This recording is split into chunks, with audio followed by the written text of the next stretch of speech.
ಪ್ರವಿಶ್ಯ ಮಮ ವಾಚಮಿಮಾಂ ಪ್ರಸುಪ್ತಾಂ ಸಂಜೀವಯತ್ಯಖಿಲಶಕ್ತಿಧರಸ್ವಧಾಮ್ನಾ ಅನ್ಯಾಂಶ್ಚ ಹಸ್ತಚರಣಶ್ರವಣತ್ವಗಾದೀನ್ ಪ್ರಾಣಾನ್ನಮೋ ಭಗವತೆ ಪುರುಷಾಯ ತುಭ್ಯಂ. ಯಾವರ್ಣಪದವಾಕ್ಯಾರ್ಥಗದ್ಯಪದ್ಯಸ್ವರೂಪಿಣೀ ವಾಚಿ ನರ್ತಯತು ಕ್ಷಿಪ್ರಂ ಮೇಧಾನ್ ದೇವಿ ಸರಸ್ವತೀ. ಮೂಕಂ ಕರೋತಿ ವಾಚಾಲಂ ಪಂಗುಂ ಲಂಘಯತೆ ಗಿರಿಂ ಯತ್ಕೃಪಾತಮಹಂ ಮುಂದೆ ಪರಮಾನಂದಮಾಧವಂ. ನಾರಾಯಣಃ ಪರೋ ವ್ಯಕ್ತಾದಂಡಮವ್ಯಕ್ತಸಂಭವಂ ಅಂಡಸ್ಯಾಂತಸ್ತ್ವಿಮೇ ಲೋಕಾಃ ಸಪ್ತದ್ವೀಪಾ ಚ ಮೇದಿನಿ. ಶ್ರುತಿಸ್ಮೃತಿಪುರಾಣಾನಾಂ ಆಲಯಂ ಕರುಣಾಲಯಂ ನಮಾಮಿ ಭಗವತ್ಪಾದಂ ಶಂಕರಂ ಲೋಕಶಂಕರಂ. ನಮಸ್ತಸ್ಮೈ ಭಗವತೆ ಶಂಕರಾಚಾರ್ಯರೂಪಿಣೆ ಯೇನ ವೇದಾಂತ ವಿದ್ಯೇಯಂ ಉದ್ಧೃತ ವೇದಸಾಗರಾತ್. ನನ್ನ ಭಗವದ್ಗೀತಾ ಬಂಧುಗಳೇ ಮತ್ತು ಪ್ರಾಯೋಜಕರೇ, ಎಲ್ಲ ಹಿರಿಯರೇ, ನಿನ್ನೆ ದಿವಸ ನಾವು 9ನೇ ಶ್ಲೋಕದ ಚಿಂತನೆಯನ್ನು ಮಾಡ್ತಾಯಿದ್ವಿ. ಆ ಶ್ಲೋಕದ ಕೆಲವು ಅಂಶಗಳನ್ನು ನಾವು ನೋಡಿದ್ದೇವೆ. ಏನು? ಸುಹೃನ್ಮಿತ್ರಾರ್ಯುದಾಸೀನ ಮಧ್ಯಸ್ಥದ್ವೇಷ್ಯ ಬಂಧುಷು ಸಾಧುಷ್ವಪಿ ಚ ಪಾಪೇಶು ಸಮಬುದ್ಧಿ ವಿಶಿಷ್ಯತೆ. ಅಂದರೆ ಸುಹೃತ್ತು ಮತ್ತು ಮಿತ್ರ, ಅದಾದಮೇಲೆ ಅರಿ, ಉದಾಸೀನ, ಮಧ್ಯಸ್ಥ, ದ್ವೇಷ್ಯ, ಬಂಧು ಮತ್ತು ಸಾಧು ಮತ್ತು ಪಾಪಿ, ಈ 9 ಜನರಲ್ಲೂ ಸಹ ಆ ಧ್ಯಾನಯೋಗಾರೂಢನಾದವನು ಸಮಾನವಾಗಿ ನೋಡ್ತಾನೆ ಎನ್ನುವಂಥದ್ದನ್ನು ನಾವು ನೋಡಿದ್ದೇವೆ. ಆದರೆ ಲೋಕದ ದೃಷ್ಟಿಯಲ್ಲಿ ಇಲ್ಲೊಂದು ಸ್ವಲ್ಪ ಒಳಭೇದಗಳಿವೆ. ಏನು ಭೇದಗಳು ಅಂದರೆ, ಈ 9 ವಿಧದವರಲ್ಲಿ ಮತ್ತೆ ಉಪವಿಭಾಗ ಮಾಡಿದರೆ 3 ಗುಂಪುಗಳಾಗ್ತವೆ ಅಂತ. ಯಾವ್ಯಾವುದು ಅಂದರೆ, ಈ 9 ಜನರನ್ನು 3 ವಿಭಾಗವಾಗಿ ಮಾಡಬೇಕು. ಹಾಗೆ ಮಾಡಿದಾಗ ಒಂದೊಂದು ಗುಂಪಿಗೆ ಯಾರ್ಯಾರು ಬರ್ತಾರೆ ಅಂತ ನೋಡೋಣ. ಸುಹೃತ್ ಮತ್ತು ಮಿತ್ರ ಮತ್ತು ಬಂಧು, ಸಾಧು, ಈ 4 ಒಂದು ಗುಂಪು. ಯಾಕೆ ಅಂದರೆ ಇವರೆಲ್ಲರೂ ಲೋಕದ ದೃಷ್ಟಿಯಲ್ಲಿ ಉಪಕಾರ ಮಾಡುವವರು. ಹಾಗಾಗಿ ಉಪಕಾರ ಮಾಡುವವರ ಗುಂಪಿನಲ್ಲಿ ಈ 4 ಜನ ನಿಲ್ಲುತ್ತಾರೆ. ಲೋಕದ ದೃಷ್ಟಿಯಲ್ಲಿ ಯಾರು ಉಪಕಾರ ಮಾಡ್ತಾರೋ ಅವರಿಗೆ ಹೆಚ್ಚು ಪೂಜ್ಯತೆ, ಹೆಚ್ಚು ಗೌರವ. ಏಕೆಂದರೆ ಉಪಕಾರ ಮಾಡುವುದು ಅಂದರೆ ಅದೇನು ಸಣ್ಣ ಕೆಲಸ ಅಲ್ಲ.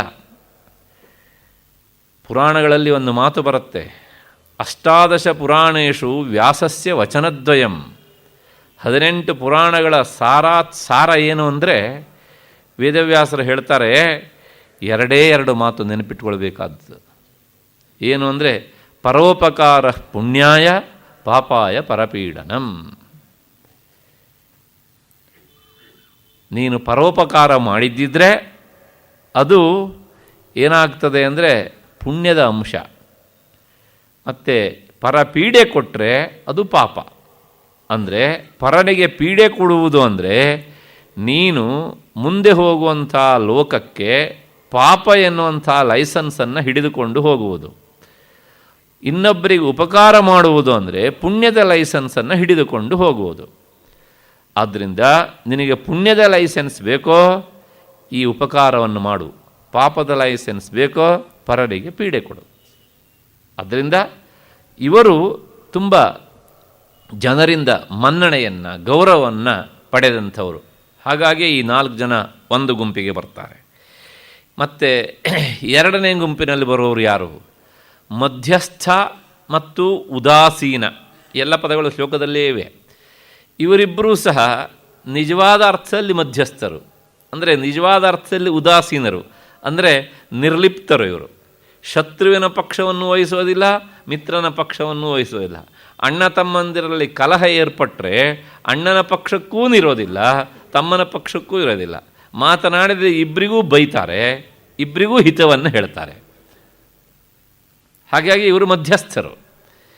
ಇಷ್ಟಾದ ಮೇಲೆ ಮತ್ತೆ ಈ ಮಾತು ಇವತ್ತಿಗೂ ಸಹ ನಮ್ಮಲ್ಲಿ ಬಳಕೆಯಲ್ಲುಂಟು. ಏನೋ ಬಂಧುಗಳ ನಡುವೆನೋ ಅಣ್ಣ ತಮ್ಮಂದಿರ ಮಧ್ಯನೋ ಏನೋ ವೈಮನಸ್ಸು ಬಂದರೆ ಯಾರೋ ಒಬ್ಬರು ಮಧ್ಯಸ್ಥನ ಇಟ್ಕೊಂಡು ಸುಧಾರಿಸ್ಕೊಳ್ರಿ ಅಂತ. ಮಧ್ಯಸ್ಥ ಅಂದರೆ ಇಬ್ಬರಿಗೂ ನಿಷ್ಪಕ್ಷಪಾತವಾಗಿ ನಿರ್ಣಯವನ್ನು ಕೊಡುವವನು ಅಂತ. ಆದರೆ ಇವತ್ತು ದುರ್ದೈವ ಅಂದರೆ ಇವತ್ತು ಈ ಮಧ್ಯಸ್ಥರೂ ಸಹ ಮಧ್ಯಸ್ಥರಾಗಿ ಉಳಿತಾ ಇಲ್ಲ. ಅವರೂ ಸಹ ಎಲ್ಲೋ ಒಂದು ಕಡೆಗೆ ಯಾವುದೋ ಕಡೆಗೆ ವಾಲಿರ್ತಾರೆ. ಎಷ್ಟರ ಮಟ್ಟಿಗೆ ನಮ್ಮ ನ್ಯಾಯಾಲಯದ ಕಟ್ಟೆಯಲ್ಲೂ ಸಹ ಅಷ್ಟರ ಮಟ್ಟಿಗೆ. ಹಾಗಾಗಿ ಇದನ್ನೆಲ್ಲ ನೋಡಿದಾಗ ನಮಗೆ ನಮ್ಮ ಅಕ್ಕಪಕ್ಕದಲ್ಲಿ ಯಾರಾದರೂ ಸರಿಯಾದ ಮಧ್ಯಸ್ಥರಿದ್ದರೆ ಈ ನ್ಯಾಯಾಲಯದ ಮಧ್ಯಸ್ಥರಿಗಿಂತ ಅವರೇ ಆಗಬಹುದೇನೋ ಅಂತ ಅನ್ನಿಸ್ತದೆ.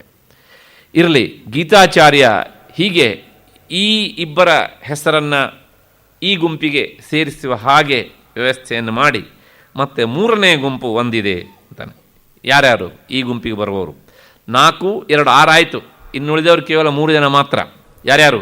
ಶತ್ರು ಮತ್ತು ದ್ವೇಷಿ ಮತ್ತು ಪಾಪಿ. ಈ 3 ಜನ ಇವರು ಅಪಕಾರ ಮಾಡುವವರು. ಶತ್ರು ಅಂತೂ ಅಪಕಾರ ಮಾಡ್ತಾನೆ, ದ್ವೇಷಿಯೂ ಅಪಕಾರ ಮಾಡ್ತಾನೆ. ಅಲ್ಲ, ಪಾಪಿ ಆದವನು ನಮಗೇನು ಅಪಕಾರ ಮಾಡ್ತಾನೆ? ಪಾಪಿ ಅಂದರೆ ಏನು? ನಿಷಿದ್ಧ ಕರ್ಮವನ್ನು ಮಾಡುವವನು, ಮಾಡಬಾರದ ಕೆಲಸದಲ್ಲಿ ತೊಡಗಿದವನು ಅಂತ ನಿನ್ನೆ ದಿವಸ ನಾವು ವಿವರಣೆಯನ್ನು ನೋಡಿದ್ದೇವೆ. ಇವನು ಯಾರಿಗೆ ಅಪಕಾರ ಮಾಡ್ತಾನ್ರಿ? ಹೌದು, ಇವನು ಅಪಕಾರ ಮಾಡುವವನೇ. ಸ್ವಾರಸ್ಯ ಅಂದರೆ ಈ ಶತ್ರು ಮತ್ತು ದ್ವೇಷಿ ಬೇರೆಯವರಿಗೆ ಅಪಕಾರ ಮಾಡ್ತಾರೆ, ಪಾಪಿ ತನಗೆ ತಾನು ಅಪಕಾರ ಮಾಡ್ಕೊಳ್ತಾನೆ, ಅಷ್ಟೇ ವ್ಯತ್ಯಾಸ. ಆದ್ದರಿಂದ ಈ ಮೂವರು ಸಹ ಇವರು ಅಪಕಾರ ಮಾಡುವ ಗುಂಪಿಗೆ ಬರುವವರಾದ್ದರಿಂದ ಲೋಕದ ದೃಷ್ಟಿಯಲ್ಲಿ 9 ಜನರನ್ನು 3 ವಿಭಾಗ ಮಾಡಬಹುದು. ಆದರೆ ಈ ಎಲ್ಲ ವಿಭಾಗವೂ ಸಹ ನಿಮ್ಮ ದೃಷ್ಟಿಯಲ್ಲಿ ಅಷ್ಟೇ ಹೊರತುನು ಯೋಗಾರೂಢನ ದೃಷ್ಟಿಯಲ್ಲಿ ಅಲ್ಲ. ಯಾಕೆಂದರೆ ಅವನು ನೋಡುವುದು ಏನನ್ನ ಅಂದರೆ ಈ ಎಲ್ಲರ ಒಳಗಿರುವಂತಹ ಚೈತನ್ಯವನ್ನು ಮಾತ್ರ ನೋಡ್ತಾನೆ.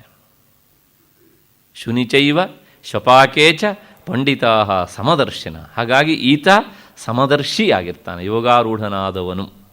ಆ ಹಿನ್ನೆಲೆಯಲ್ಲಿ ಈ ಶ್ಲೋಕದ ವಿವರಣೆ ಮತ್ತೆ ಪುನಃ ನಿನ್ನೆ ದಿವಸ ನಾನು ಇಷ್ಟು ಹೇಳಬೇಕಿತ್ತು, ಇದು ಬಾಕಿ ಇತ್ತು. ಹಾಗಾಗಿ ಇಂದು ಇದನ್ನು ಸೇರಿಸಿ ಹೇಳಿದ್ದೇನೆ.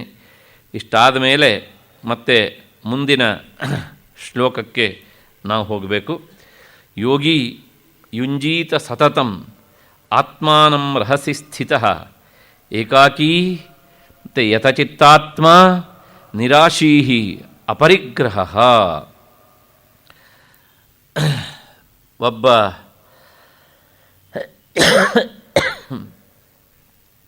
ಈ ಶ್ಲೋಕದಲ್ಲಿ ಗೀತಾಚಾರ್ಯ ಯೋಗಾರೂಢನಾದವನು ಅವನು ಹೇಗೆ ಅಭೇದದರ್ಶಿಯಾಗಿರುತ್ತಾನೆ ಅನ್ನೋದನ್ನು ನಾವು ಹಿಂದಿನ ಶ್ಲೋಕದಲ್ಲಿ ನೋಡಿದ್ವಿ. ಇಲ್ಲಿಂದ ಮುಂದಕ್ಕೆ ಅಂದರೆ ಈ ಶ್ಲೋಕದಿಂದ ಯೋಗಿ ಯುಂಜೀತ ಸತತಂ, ಇದು 10ನೆಯ ಶ್ಲೋಕ. ಈ ಶ್ಲೋಕದಿಂದ ಆರಂಭಿಸಿ ಮತ್ತು ಮುಂದೆ ಬರುವಂತಹ 32ನೆಯ ಶ್ಲೋಕ, ಆ ಶ್ಲೋಕ ಪ್ರಾರಂಭವಾಗುವುದು ಸಯೋಗಿ ಪರಮೋ ಮತಃ ಅಂತ.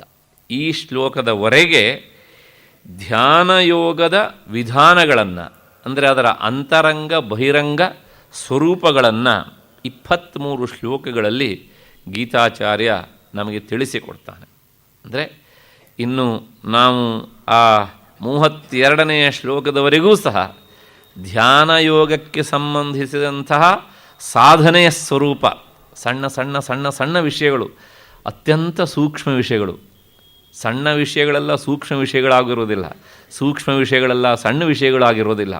ಅದಕ್ಕೋಸ್ಕರ ಎರಡನ್ನೂ ನೆನಪಿಟ್ಕೊಳ್ಬೇಕು. ಬಹಳ ಜಾಗರೂಕತೆಯಿಂದ ನಾವು ಕೇಳಬೇಕಾದಂಥ ವಿಷಯಗಳಿವೆ. ಯಾಕೆಂದರೆ ಇವೆಲ್ಲವೂ ಸಹ ಸಾಧನೆಗೆ ಸಂಬಂಧಪಟ್ಟ ವಿಷಯಗಳು, ಕೇವಲ ಟೈಮ್ ಪಾಸಿಗಾಗಿ ಅಲ್ಲ. ಆ ಹಿನ್ನೆಲೆಯಲ್ಲಿ ಗೀತಾಚಾರ್ಯ ಇಲ್ಲಿಂದ ಹೇಳೋದಕ್ಕೆ ಪ್ರಾರಂಭ ಮಾಡ್ತಾನೆ. ಇದು ಮೊದಲನೇದಾಗಿ ಅಂತರಂಗದ ಸಾಧನೆಯನ್ನು ಇಲ್ಲಿ ಹೇಳ್ತಾನೆ. ಏನು ಹೇಳ್ತಾನೆ? ಯೋಗಿ ಯುಂಜೀತ ಸತತಂ ಆತ್ಮಾನಂ ರಹಸಿ ಸ್ಥಿತಃ ಏಕಾಕೀ ಯತಚಿತ್ತಾತ್ಮ ನಿರಾಶೀಹಿ ಅಪರಿಗ್ರಹ. ಆ ಯೋಗಿ ಅಂದರೆ ಇಲ್ಲಿ ಯೋಗಾರೂಢನಾದವನು. ಯೋಗಿಯು ಅವನು ಹೇಗಿರಬೇಕು? ಏಕಾಂತದಲ್ಲಿ ಇದ್ದುಕೊಂಡು ತನ್ನ ಅಂತಃಕರಣವನ್ನು ತೆರಪಿಲ್ಲದೆ ಬ್ರಹ್ಮವಸ್ತುವಿನಲ್ಲಿ ಏಕಾಗ್ರವಾಗಿ ನಿಲ್ಲಿಸಬೇಕು. ಅಂತಃಕರಣ ಅಂದರೆ ಮನಸ್ಸು ಅಂತ. ಹಾಗೆಯೇ ಆತ ಏಕಾಕಿಯಾಗಿದ್ದು ಚಿತ್ತವನ್ನು ಮತ್ತು ದೇಹವನ್ನು ನಿಯಂತ್ರಿಸಿ ಆಸೆ ಎಲ್ಲವನ್ನೂ ಸಹ ತೊರೆದು ಮತ್ತು ತನ್ನದು ಎನ್ನುವಂಥದ್ದು ಇಲ್ಲದವನಾಗಿರಬೇಕು, ಏನನ್ನೂ ಸಂಗ್ರಹಿಸಬಾರದು. ಹೀಗಿರ್ತಾನೆ ಆತ. ಇದು ಅಂತರಂಗದ ಸಾಧನೆಯ ಸ್ವರೂಪ. ಈ ಶ್ಲೋಕಕ್ಕೆ ಏನು ವಿವರಣೆ, ಬೇರೆ ಬೇರೆ ವ್ಯಾಖ್ಯಾನಕಾರರು ಏನು ಹೇಳ್ತಾರೆ ಅನ್ನೋದನ್ನು ನಾವು ಸ್ವಲ್ಪ ಚಿಂತನೆ ಮಾಡಬೇಕು. ಇಲ್ಲೊಂದು ಶಬ್ದ ಉಂಟು ನೋಡಿ, ಯೋಗಿ ಯುಂಜೀತ ಸತತಂ ಆತ್ಮಾನಂ ರಹಸಿ ಸ್ಥಿತ ಅಂತ. ಇಲ್ಲಿ ಆತ್ಮಾನಂ ಅನ್ನೋದಕ್ಕೆ ಆ ಪ್ರತ್ಯಗಾತ್ಮ ಅಂದರೆ ಜೀವಾತ್ಮ ಅಥವಾ ಪರಮಾತ್ಮ ಅಂತ ಅರ್ಥ ಅಲ್ಲ. ಆತ್ಮಾನಂ ಅನ್ನೋದಕ್ಕೆ ಅಂತಃಕರಣಂ ಮನಸ್ಸು ಅಂತ ಅರ್ಥ. ತನ್ನ ಮನಸ್ಸನ್ನು ಯುಂಜೀತ ಸೇರಿಸಬೇಕು. ಎಲ್ಲಿ? ಆತ್ಮಚಿಂತನೆಯ ವಿಷಯದಲ್ಲಿ, ಅಂದರೆ ಪರಬ್ರಹ್ಮ ವಸ್ತುವಿನಲ್ಲಿ ಅಂತ ಅರ್ಥ. ಅದಾದ ಮೇಲೆ ಹೇಗೆ ಮುಂದಿನ ಶಬ್ದ ಯಥ ಚಿತ್ತಾತ್ಮ, ಅಂದರೆ ಚಿತ್ತಂ ಅಂದರೆ ಮನಸ್ಸು, ಹಾಗೆ ಸೇರಿಸುವುದಕ್ಕೆ ಏನೇನು ಮಾಡಬೇಕು ಅನ್ನೋದನ್ನು ಈ ಶ್ಲೋಕ ಹೇಳುತ್ತೆ. ಚಿತ್ತ ಅಂದರೆ ಮನಸ್ಸು ಮತ್ತು ಆತ್ಮ ಅಂದರೆ ದೇಹ. ಹಾಗಾಗಿ ತನ್ನ ದೇಹವನ್ನು ಮತ್ತು ತನ್ನ ಮನಸ್ಸನ್ನು ಆತ ಯಥ ಅಂದರೆ ನಿಯಂತ್ರಣ ಮಾಡಿಕೊಂಡಿರಬೇಕು. ಅಂದರೆ ಯಾವನ ಹತ್ರ ತನ್ನ ದೇಹವನ್ನು ಮತ್ತು ಮನಸ್ಸನ್ನು ನಿಗ್ರಹ ಮಾಡಲಿಕ್ಕೆ ಆಗೋದಿಲ್ವೋ ಅವನ ಹತ್ರ ಯೋಗ ಸಾಧನೆಯನ್ನು ಮಾಡಲಿಕ್ಕೆ ಆಗೋದಿಲ್ಲ ಅಂತ ಹೊಸದಾಗಿ ಹೇಳಬೇಕಾದದ್ದು ಇಲ್ಲ. ಹಾಗಾಗಿ ಇದೆರಡನ್ನೂ ಸಹ ಆತ ನಿಗ್ರಹಿಸಿಕೊಂಡಿರ್ತಾನೆ. ಮತ್ತು ಮುಂದಿನ ಮಾತೊಂದು ಶಬ್ದ ಉಂಟಲ್ಲಿ, ಏನು ಅಂದರೆ ನಿರಾಶೀಹಿ ಅಂತ. ನಿರಾಶೀಹಿ ಅನ್ನೋದಕ್ಕೆ ಅರ್ಥ ಯಾವುದರ ಬಗ್ಗೆನೂ ಸಹ ಅವನಿಗೆ ಆಸೆ ಇರಕೂಡದು, ಬಯಕೆ ಇರಕೂಡದು. ಯಾಕೆ ಅಂದರೆ ಆಸೆಯನ್ನು ತೊರೆದವನು ಮಾತ್ರ ಯೋಗ ಮಾರ್ಗದಲ್ಲಿ ಮುಂದೆ ಹೋಗೋದಕ್ಕೆ ಸಾಧ್ಯ. ಆಸೆಯನ್ನು ಇಟ್ಟುಕೊಂಡು ನಾನು ಇದನ್ನೂ ಸ್ವಲ್ಪ ಮಾಡ್ತೇನೆ ಅದನ್ನೂ ಸ್ವಲ್ಪ ಮಾಡ್ತೇನೆ ಅಂತ ಅಂದುಕೊಂಡವನು ಖಂಡಿತವಾಗಿ ಯೋಗ ಮಾರ್ಗದಲ್ಲಿ ಹೋಗಲಾರ. ಯಾಕೆ ಅಂದರೆ ಆಸೆ ಎನ್ನುವಂಥದ್ದು ಅದು ಮನಸ್ಸಿನ ಬಹಿರ್ಮುಖವಾದಂಥ ವಸ್ತುಗಳನ್ನು ಹುಡುಕಿಕೊಂಡು ಹೊರಟಂಥ ಸ್ಥಿತಿ. ವಿಚಾರ ಮಾಡಿ, ಯಾವಾಗ ಮನಸ್ಸು ಬಹಿರ್ಮುಖವಾಗಿ ಹೋಗ್ತಾ ಇರುತ್ತೋ ಆಗ ಅವನು ಯಥ ಮತ್ತು ಚಿತ್ತ ಆತ್ಮನಾಗಿ ಒಳಮುಖವಾಗಿ ಏನು ವಿಚಾರ ಮಾಡ್ತಾನೆ. ನಿನ್ನೆ ದಿವಸ ನಾವು ಸ್ವಲ್ಪ ಇದನ್ನು ನೋಡಿದ್ದೇವೆ. ಬಹಿರ್ವ್ಯಾಪಾರದ ಸ್ವರೂಪವೇ ಬೇರೆ, ಅಂತರ್ವ್ಯಾಪಾರದ ಸ್ವರೂಪವೇ ಬೇರೆ. ಬಹಿರ್ವ್ಯಾಪಾರದಲ್ಲಿ ನಿರತನಾದವನಿಗೆ ಅಂತರ್ವ್ಯಾಪಾರ ಖಂಡಿತವಾಗಿಯೂ ಸಹ ಒಗ್ಗದು, ಆಗೋದಿಲ್ಲ. ಆದ್ದರಿಂದ ಅವನು ನಿರಾಶೀಹಿ, ಯಾವುದೇ ವಸ್ತುವನ್ನು ಸಹ ಬಯಸಬಾರದು, ಅಂದರೆ ಆಸೆಯನ್ನು ಇಟ್ಟುಕೊಳ್ಳಬಾರದು. ಸಂಸ್ಕೃತ ಸಾಹಿತ್ಯದಲ್ಲಿ ಆಸೆ ಬಗ್ಗೆ ಒಂದು ಮಾತುಂಟು. ಈ ಪೊಲೀಸ್ ಡಿಪಾರ್ಟ್ಮೆಂಟ್ ಅವರ ಹತ್ರ ಒಂದು ಕಫ್ ಇರುತ್ತೆ, ಕೊಳ. ಅವರು ಅದನ್ನು ಜನ ನೋಡಿ ಹಾಕ್ತಾರೆ. ಕೆಲವು ಜನರಿಗೆ ಕೈಗೆ ಹಾಕ್ತಾರೆ ಮತ್ತು ಕೆಲವು ಜನರಿಗೆ ಕಾಲಿಗೆ ಹಾಕ್ತಾರೆ. ಎಲ್ಲೇ ಹಾಕಿದರೂ ಸಹ ಒಟ್ಟಾರೆ ಏನು ಕೇಳಿದರೆ ಅವರ ಸಂಚಾರ ನಿಂತು ಹೋಗಬೇಕು, ಇದು ಅದರ ಉದ್ದೇಶ. ಅವರು ನಡೆದಾಡುವಂತಿಲ್ಲ, ಇಷ್ಟ ಬಂದಲ್ಲಿ ಹೋಗುವಂತೆ ಇಲ್ಲ ಅಂತ ಅಲ್ವಾ. ಆದರೆ ಈ ಸಂಸ್ಕೃತ ಸಾಹಿತ್ಯದಲ್ಲಿ ಒಂದು ಕಫ್ ಉಂಟು, ಅದರ ಹೆಸರು ಆಸೆ ಅಂತ.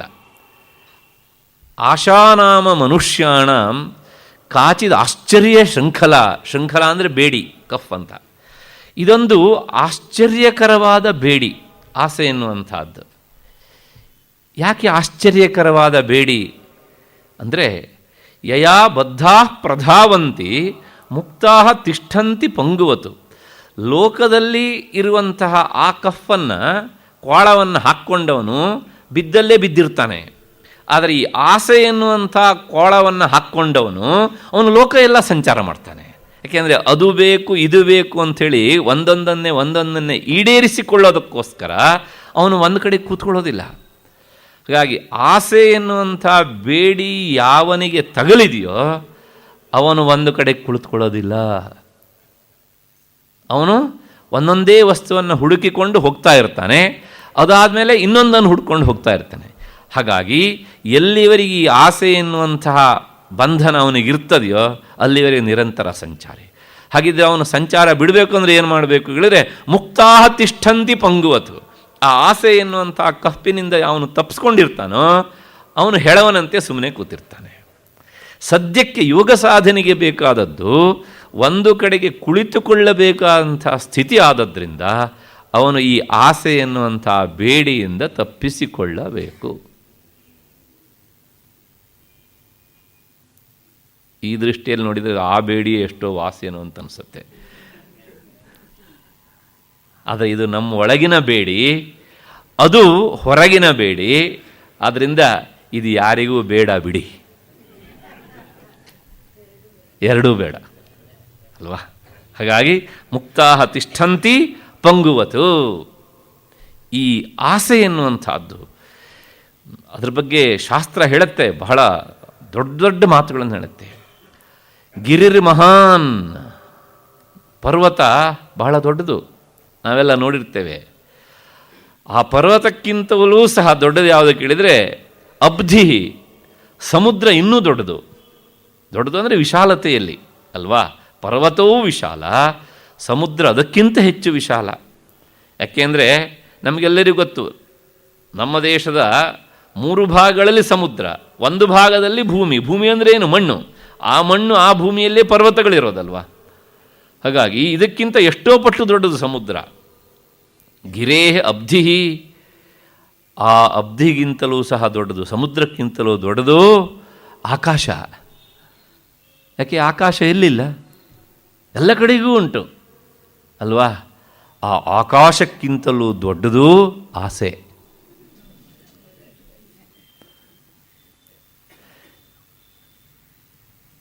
ಅಂದರೆ ಗೀತಾಚಾರ್ಯನ ಮಾತಿನ ಅರ್ಥ ಏನು ಅಂದರೆ, ಇಷ್ಟು ದೊಡ್ಡದಾದಂತಹ ಈ ಆಸೆಯನ್ನು ಕಟ್ಕೊಂಡು ನೀನು ಯೋಗ ಸಾಧನೆ ಮಾಡಲಿಕ್ಕೆ ಬರ್ತೀಯಾ? ವಿಚಾರ ಮಾಡು. ಒಂದಲ್ಲ 10 ಸಲ ವಿಚಾರ ಮಾಡು. 10 ಸಲ ಅಲ್ಲ, 100 ಸಲ ವಿಚಾರ ಮಾಡು. 100 ಸಲ ಅಲ್ಲ, 10,000 ಸಲ ವಿಚಾರ ಮಾಡು. ಆ ಹಿನ್ನೆಲೆಯಲ್ಲಿ ಆತ ಒಂದು ಮಾತು ಹೇಳ್ತಾನೆ, ಮನುಷ್ಯಾಣಾಂ ಸಹಸ್ರೇಷು ಕಶ್ಚಿದ್ ಯತತಿ ಸಿದ್ಧಯೇ ಯತತಾಮಪಿ ಸಿದ್ಧಾನಾಂ ಕಶ್ಚಿನ್ ಮಾಂ ವೇತ್ತಿ ತತ್ವತಃ. ಎಷ್ಟೋ ಅಸಂಖ್ಯಾತ ಜನರಲ್ಲಿ ನನ್ನನ್ನು ನೋಡಲಿಕ್ಕೆ ಅಂತ ಕೆಲವು ಜನ ಪ್ರಯತ್ನ ಮಾಡ್ತಾರೆ. ಪ್ರಯತ್ನ ಅಂದರೆ ಕೆಲವು ಜನ ಅಷ್ಟೋ ಇಷ್ಟೋ ಭಗವದ್ಗೀತೆ ಪುಸ್ತಕವನ್ನು ತೆರೀತಾರೆ. ಆದರೆ ತೆರೆದವರೆಲ್ಲರಿಗೂ ಸಹ ಗೀತೆ ಅರ್ಥ ಆಗಬೇಕು ಅಂತಿಲ್ಲ. ಅದು ಅರ್ಥ ಆಗೋದಕ್ಕಿಂತ ಅಪಾರ್ಥ ಆಗುವುದೇ ಹೆಚ್ಚು. ಹೇಗೆ ಕೇಳಿದರೆ, ಯಾಕೆ ಇವನು ನಮಗಿಷ್ಟ ಆದದ್ದನ್ನು ಒಂದು ಹೇಳೋದಿಲ್ವಲ್ಲ ಕೃಷ್ಣ ಅಂತ ಅನಿಸುತ್ತೆ ನೋಡಿದ ತಕ್ಷಣ. ಇದು ಬಹಳಷ್ಟು ಜನರಿಗೆ ಆಗುವ ಗೊಂದಲ.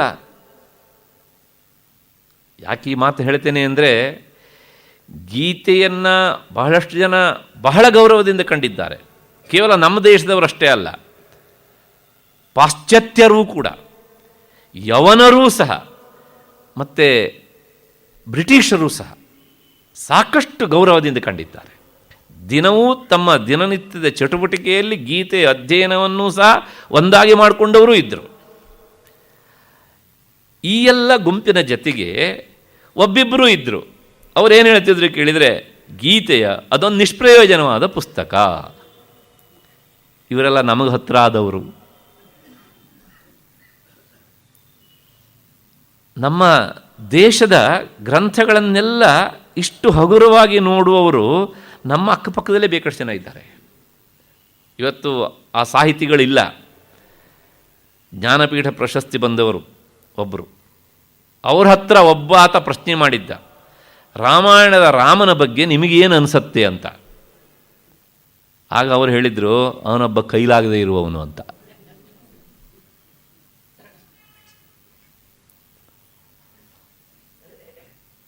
ಹೆಸರು ಹೇಳುವ ಅವಶ್ಯಕತೆ ಇಲ್ಲ.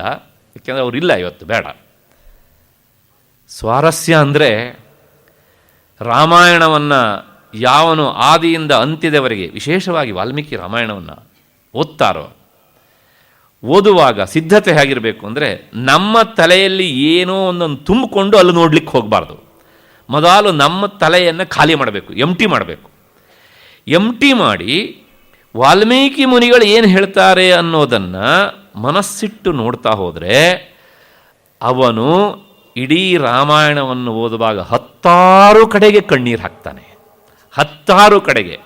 ಅವನಿಗೆ ಕಣ್ಣೀರು ಬರೋದಿಲ್ಲ ಅಂತಾದರೆ ಅವನೊಬ್ಬ ಭಾವನಾತ್ಮಕವಾದ ವ್ಯಕ್ತಿ ಅಲ್ಲ, ಅವನೊಬ್ಬ ಅಭಾವಾತ್ಮಕವಾದ ವ್ಯಕ್ತಿ.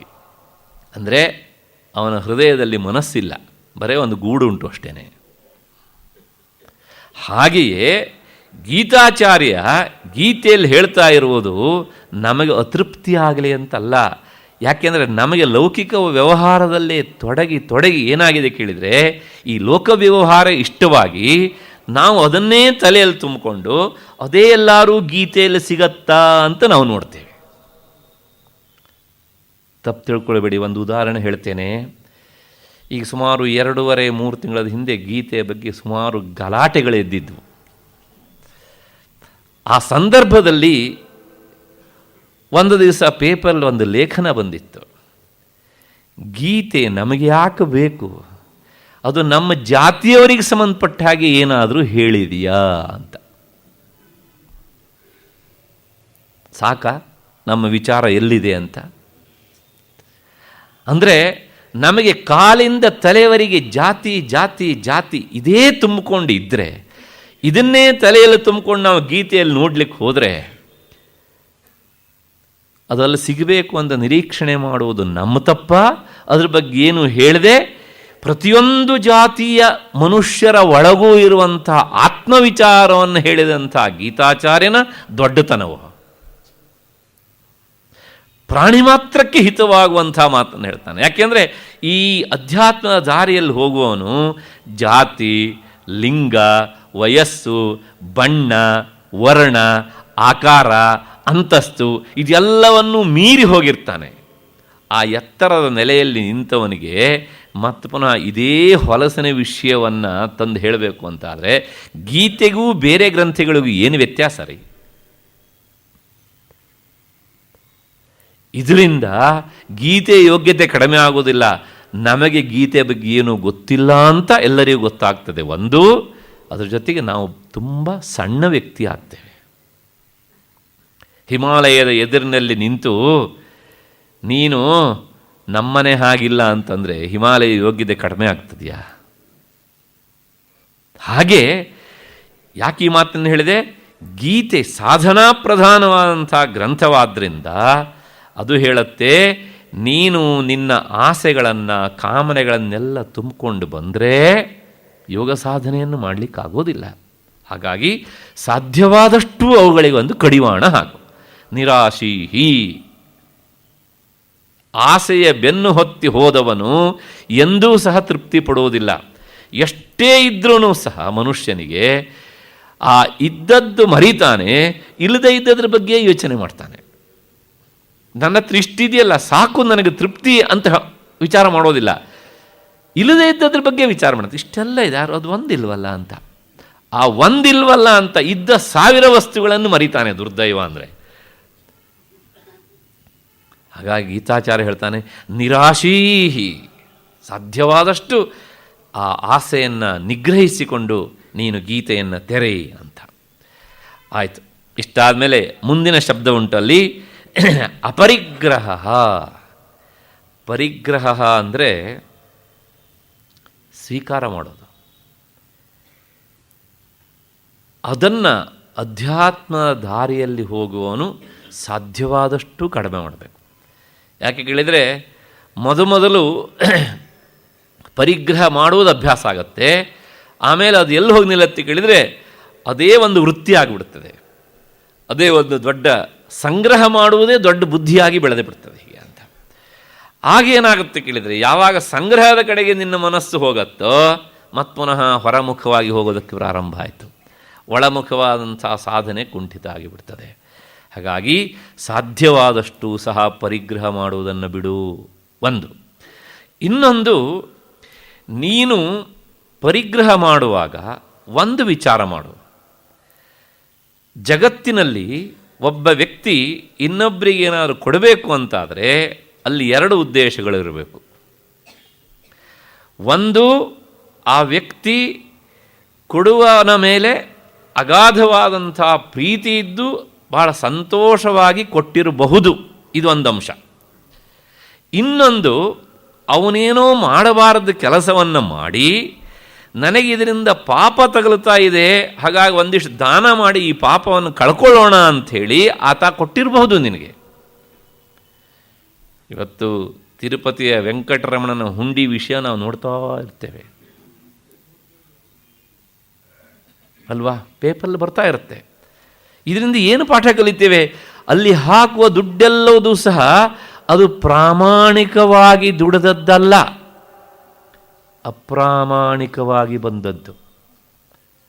ನಮ್ಮ ದೇಶದಲ್ಲಿ ಒಂದು ಕಾಲದಲ್ಲಿ ಒಂದು ಭಾವನೆ ಇತ್ತು, ಏನು ಅಂದರೆ ಮನಿ ಮಸ್ಟ್ ಬಿ ಅರ್ನ್ಡ್ ಅಂತ. ದುಡ್ಡು ಅದು ದುಡಿದು ಸಂಪಾದನೆ ಮಾಡಬೇಕು ಅಷ್ಟೇ ಹೊರತು ಸಹ ನಾನು ದುಡಿಯದೇ ಇದ್ದಾಗ ಯಾರಾದರೂ ನನಗೆ ತಂದು ಚೆಲ್ಲಿದರೆ ಅದನ್ನು ಒಪ್ಪಿಕೊಳ್ಳಬಾರದು. ಅದಿರುವಂಥದ್ದು ಕೇವಲ ಸನ್ಯಾಸಿಗಳಿಗೆ ಮಾತ್ರ, ಸಾಧಕರಿಗೆ ಅಲ್ಲ. ಯಾಕೆ ಅಂದರೆ ಅದು ಏನಾಗಿರುತ್ತೆ ಕೇಳಿದ್ರೆ, ದುಡಿಯದೇ ಬಂದಿದ್ದಾದ್ದರಿಂದ ತೆಗೆದುಕೊಂಡವನಿಗೆ ದಕ್ಕದೇ ಇರುವ ಸಾಧ್ಯತೆ ಹೆಚ್ಚು. ಇದನ್ನೇ ಶಾಸ್ತ್ರೀಯ ಭಾಷೆಯಲ್ಲಿ ಕೃಷ್ಣವಿತ್ತ ಅಂತ ಕರೆಯೋದು, ಅಂದರೆ ಕಪ್ಪು ದುಡ್ಡು, ಬ್ಲ್ಯಾಕ್ ಮನಿ. ಆದರೆ ಇವತ್ತು ನಾವು ಈ ಅರ್ಥ ಇದೆ ಅನ್ನೋದನ್ನು ಪೂರ್ತಿಯಾಗಿ ಮರ್ತಿದ್ದೇವೆ ನಾವು. ಅದರ ಮೂಲ ಇರುವುದಿಲ್ಲಿ. ಅಂದರೆ ಎಲ್ಲಿ ನಮಗೆ ಅನಾಯಾಸವಾಗಿ ಶ್ರಮ ಇಲ್ಲದೆ ದೈಹಿಕ ಪ್ರಯತ್ನವೋ ಮಾನಸಿಕ ಪ್ರಯತ್ನವೋ ವಾಚಿಕ ಪ್ರಯತ್ನವೋ ಯಾವುದೇ ಪ್ರಯತ್ನ ಇಲ್ಲದೆ ಬರುತ್ತೋ ಅಥವಾ ಬರಬೇಕು ಅಂತ ನಿರೀಕ್ಷಣೆ ಮಾಡ್ತೇವಲ್ಲ, ಅದು ಕೃಷ್ಣವಿತ್ತ. ಕೃಷ್ಣವಿತ್ತ ಅಂದರೆ ಕೃಷ್ಣನ ವಿತ್ತ ಅಲ್ಲ.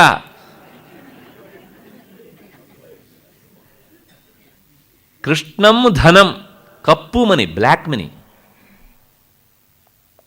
ಅಂದರೆ ಲೆಕ್ಕ ಹಾಕ್ಕೊಳ್ಳಿ, ನಾವು ದುಡಿಯದೇ ಇಷ್ಟು ನಾವು ಪಡ್ಕೊಳ್ತೇವೆ ಅಂತಾದರೆ ನಾವು ಕೃಷ್ಣನನ್ನು ಸಂಪಾದನೆ ಮಾಡುವುದಿಲ್ಲ, ಕೃಷ್ಣ ವಿತ್ತವನ್ನು ಸಂಪಾದನೆ ಮಾಡ್ತೇವೆ. ಗೀತಾಚಾರ್ಯ ಕೇಳ್ತಾನೆ, ನಿನಗೆ ಕೃಷ್ಣ ವಿತ್ತ ಬೇಕೋ ಈ ಕೃಷ್ಣ ಬೇಕು ಅಂತ.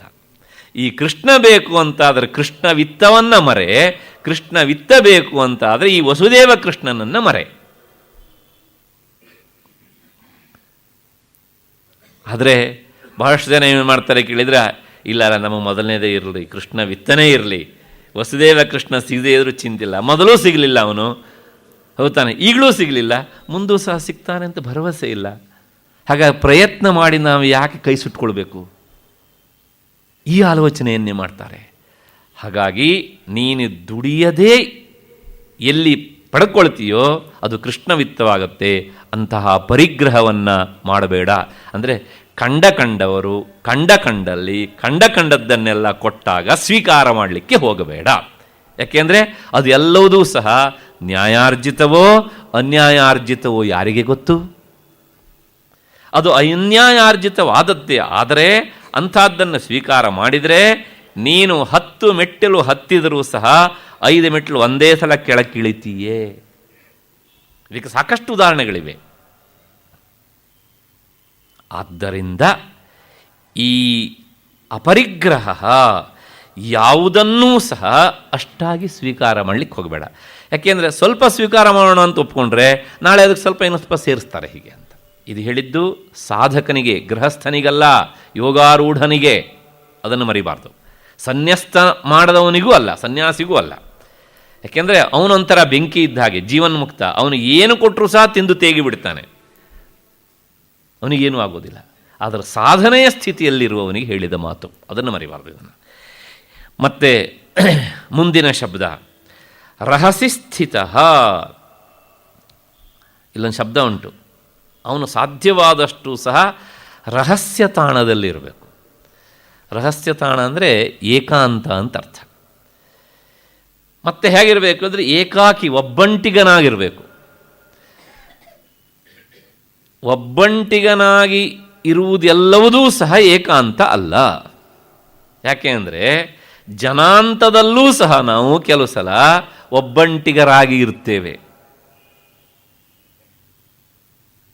ಕೆಲವು ಸಲ ನಾವು ಲೋಕದಲ್ಲಿ ಹೇಳೋದುಂಟು, ಯಾರಿದ್ರೆ ಏನಂದ್ರೆ ಎಲ್ಲರೂ ಇದ್ದಾರೆ, ಆದರೆ ಅವರಿಗಾಗಿ ಯಾರೂ ಇಲ್ಲ. ಹೇಳಿ, ಈಗ ಅವನು ಏಕಾಂತದಲ್ಲಿಲ್ಲ, ಅವನು ಎಲ್ಲಿದ್ದಾನೆ? ಜನರ ಮಧ್ಯೆಯಲ್ಲೇ ಇದ್ದಾನೆ. ಆದರೆ ಅವನಿವಾಗ ಮಾನಸಿಕವಾಗಿ ಒಂಟಿಗ. ಹಾಗಾಗಿ ಏಕಾಂತ ಎಲ್ಲವುದೂ ಸಹ ಅದು ಏಕಾಕಿತನ ಅಲ್ಲ, ಏಕಾಕಿತನ ಎಲ್ಲವುದೂ ಸಹ ಏಕಾಂತ ಅಲ್ಲ. ಹಾಗಾಗಿಯೇ ಗೀತಾಚಾರ್ಯ ಸ್ಪಷ್ಟಪಡ್ತಾನೆ, ಏನು ಅಂದರೆ ಆತ ಹೇಗಿರಬೇಕು? ಏಕಾಕಿ ಮತ್ತೆ ರಹಸ್ಯ ಸ್ಥಿತ. ಅವನು ರಹಸ್ಯ ತಾಣದಲ್ಲಿರಬೇಕು. ಯಾಕೆ ಅಂದರೆ ಇಲ್ಲೊಂದು ಕಾರಣ ಉಂಟು. ಅಧ್ಯಾತ್ಮ ಸಾಧನೆ ಮಾಡುವವನು ಸಾಧ್ಯವಾದಷ್ಟು ಜನಸಂದಣಿಯಿಂದ ದೂರ ಸರಿಬೇಕು. ಯಾಕೆ? ಜಾತ್ರೆಯಲ್ಲೋ ಅಥವಾ ಮೆಜೆಸ್ಟಿಕ್ಕಲ್ಲೋ ಅಥವಾ ಕಳಾಸಿಪಾಳ್ಯದಲ್ಲೋ ಕುಳಿತುಕೊಂಡು ಅಧ್ಯಾತ್ಮ ಸಾಧನೆ ಮಾಡಲಿಕ್ಕೆ ಆಗ್ತದೆಯಾ? ನೀವು ಎಷ್ಟೇ ಪ್ರಯತ್ನ ಪಟ್ಟರೂ ಸಹ ನಿಮ್ಮ ಮನಸ್ಸು ಅಲ್ಲಿ ಒಳಮುಖವಾಗಿ ಹೋಗಲಿಕ್ಕೆ ಆಗೋದಿಲ್ಲ.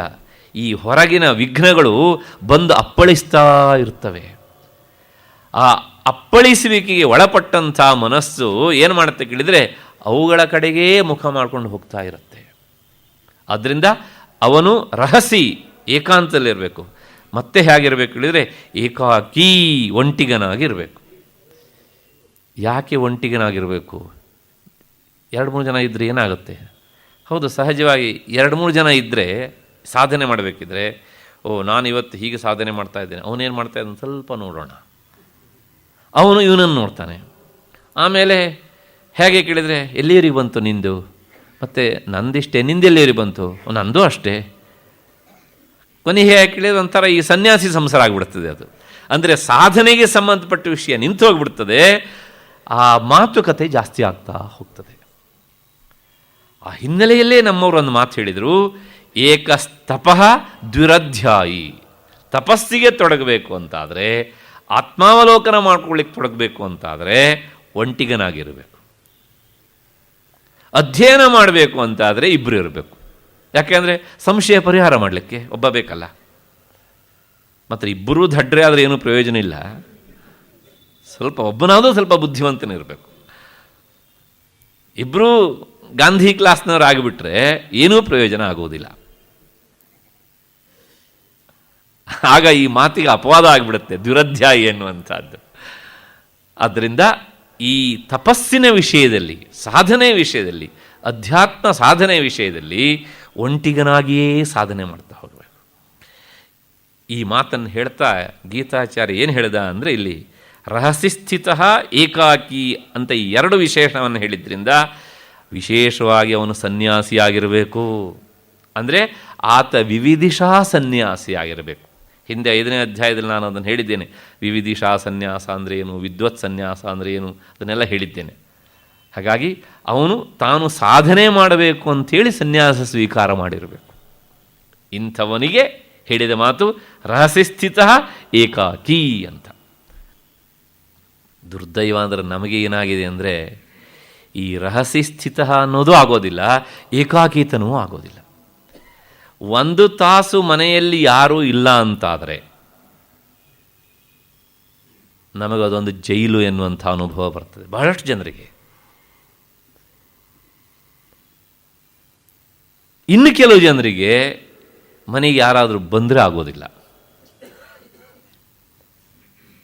ಇದು ಎರಡೂ ಸಹ ಗೃಹಸ್ಥನಾದವನಿಗೆ ವರ್ಜ್ಯವಾದಂಥದ್ದು. ಏಕೆಂದರೆ ಎರಡನ್ನೂ ಆತ ಮೈಗೂಡಿಸಿಕೊಳ್ಳಲೇಬೇಕು, ಅಷ್ಟೋ ಇಷ್ಟೋ. ಯಾಕೆ ಅಂದರೆ ಮನೆಯಲ್ಲಿ ಯಾರೂ ಇಲ್ಲ ಅಂದ ತಕ್ಷಣ ನಾನು ಏಕಾಕಿ ಎನ್ನುವಂಥ ಭಾವನೆ ನಮಗೆ ಬರಕೂಡ್ದು. ನಮಗೆ ನಿರಂತರ ಒಂದು ಭಾವನೆ ಇರಬೇಕು. ರಕ್ಷಿಷ್ಯತೀತಿ ವಿಶ್ವಾಸ, ನನ್ನನ್ನು ನೋಡುವವನು ಒಬ್ಬನಿದ್ದಾನೆ, ನನ್ನನ್ನು ಕಾಪಾಡುವವನು ಒಬ್ಬನಿದ್ದಾನೆ. ಇವತ್ತಂತೂ ಏನಾಗಿದೆ ಅಂದರೆ ಈ ಭಾವನೆಯಿಂದ ನಾವು ಬಹಳ ದೂರ ಸರಿದಿದ್ದೇವೆ. ಎಲ್ಲೋ ಒಂದು ಕಡೆ ಹೊರಡ್ತೇವೆ, ಇನ್ನೂ ಹೋಗಿ ಮುಟ್ಲಿಲ್ಲ, ಇಲ್ಲಿಂದ ಹೊರಟು ಮೆಜೆಸ್ಟಿಕ್, ಅಲ್ಲಿಂದನೇ ಒಂದು ಫೋನ್ ಮಾಡ್ತೇವೆ ನಾವು. ಅವರು ಹೇಳಿರ್ತಾರೆ, ಮೆಜೆಸ್ಟಿಕ್ ಹೋದ ತಕ್ಷಣ ಒಂದು ಫೋನ್ ಮಾಡಿಬಿಡಿ. ಮತ್ತೆ ಪ್ರಶ್ನೆ ಅಲ್ಲ, ಅಷ್ಟಲ್ಲ ರೀ, ಈ ಮೊಬೈಲ್ಗಳು ಹುಟ್ಟೋಕ್ಕಿಂತ ಮೊದಲು ಯಾರು ಆಗಿದ್ರೆ ಮೆಜೆಸ್ಟಿಕ್ಕಿಗೆ ಹೋಗಲೇ ಇಲ್ವಾ? ಆಮೇಲೆ ಮೆಜೆಸ್ಟಿಕ್ಕಿಗೆ ಹೋದ ತಕ್ಷಣ ಮುಂದಿನ ವಿಷಯ, ಈಗ ಬಸ್ ಬಂತು, ಬಸ್ ಹತ್ತಿದ್ದೇನೆ. ಅರೆ, ಯಾರು ಮೊದಲು ಬಸ್ ಹತ್ತೇ ಇರಲಿಲ್ವಾ? ಅಷ್ಟೇ, ಇನ್ನೇನೂ ಇಲ್ಲ. ಆಮೇಲೆ ಮಧ್ಯೆಯಲ್ಲಿ ಈಗ ಇಲ್ಲಿ ಬಸ್ ನಿಂತಿದೆ, ನಾನು ಎಳನೀರು ಕುಡಿತಾ ಇದ್ದೇನೆ. ಅದಾದಮೇಲೆ ಮುಂದಿನ ವಿಷಯ, ಈಗ ನಾನು ಇಳಿದಿದ್ದೇನೆ, ರಿಕ್ಷಾ ಹಿಡಿತಾ ಇದ್ದೇನೆ. ಪ್ರಶ್ನೆ ಅಷ್ಟಲ್ಲ ರೀ, ನೀವು ಇಷ್ಟೆಲ್ಲ ಮಾತನಾಡಿದ್ರಿ, ಆದರೆ ಆ ಡ್ರೈವರ್ ಸೇಫಾಗಿ ನಿಮ್ಮನ್ನು ತಗೊಂಡು ತಲುಪಿಸದೇ ಇದ್ದರೆ ನೀವು ಮಾತನಾಡಿ ಏನು ಕಡ್ದಂಗಾಯ್ತು?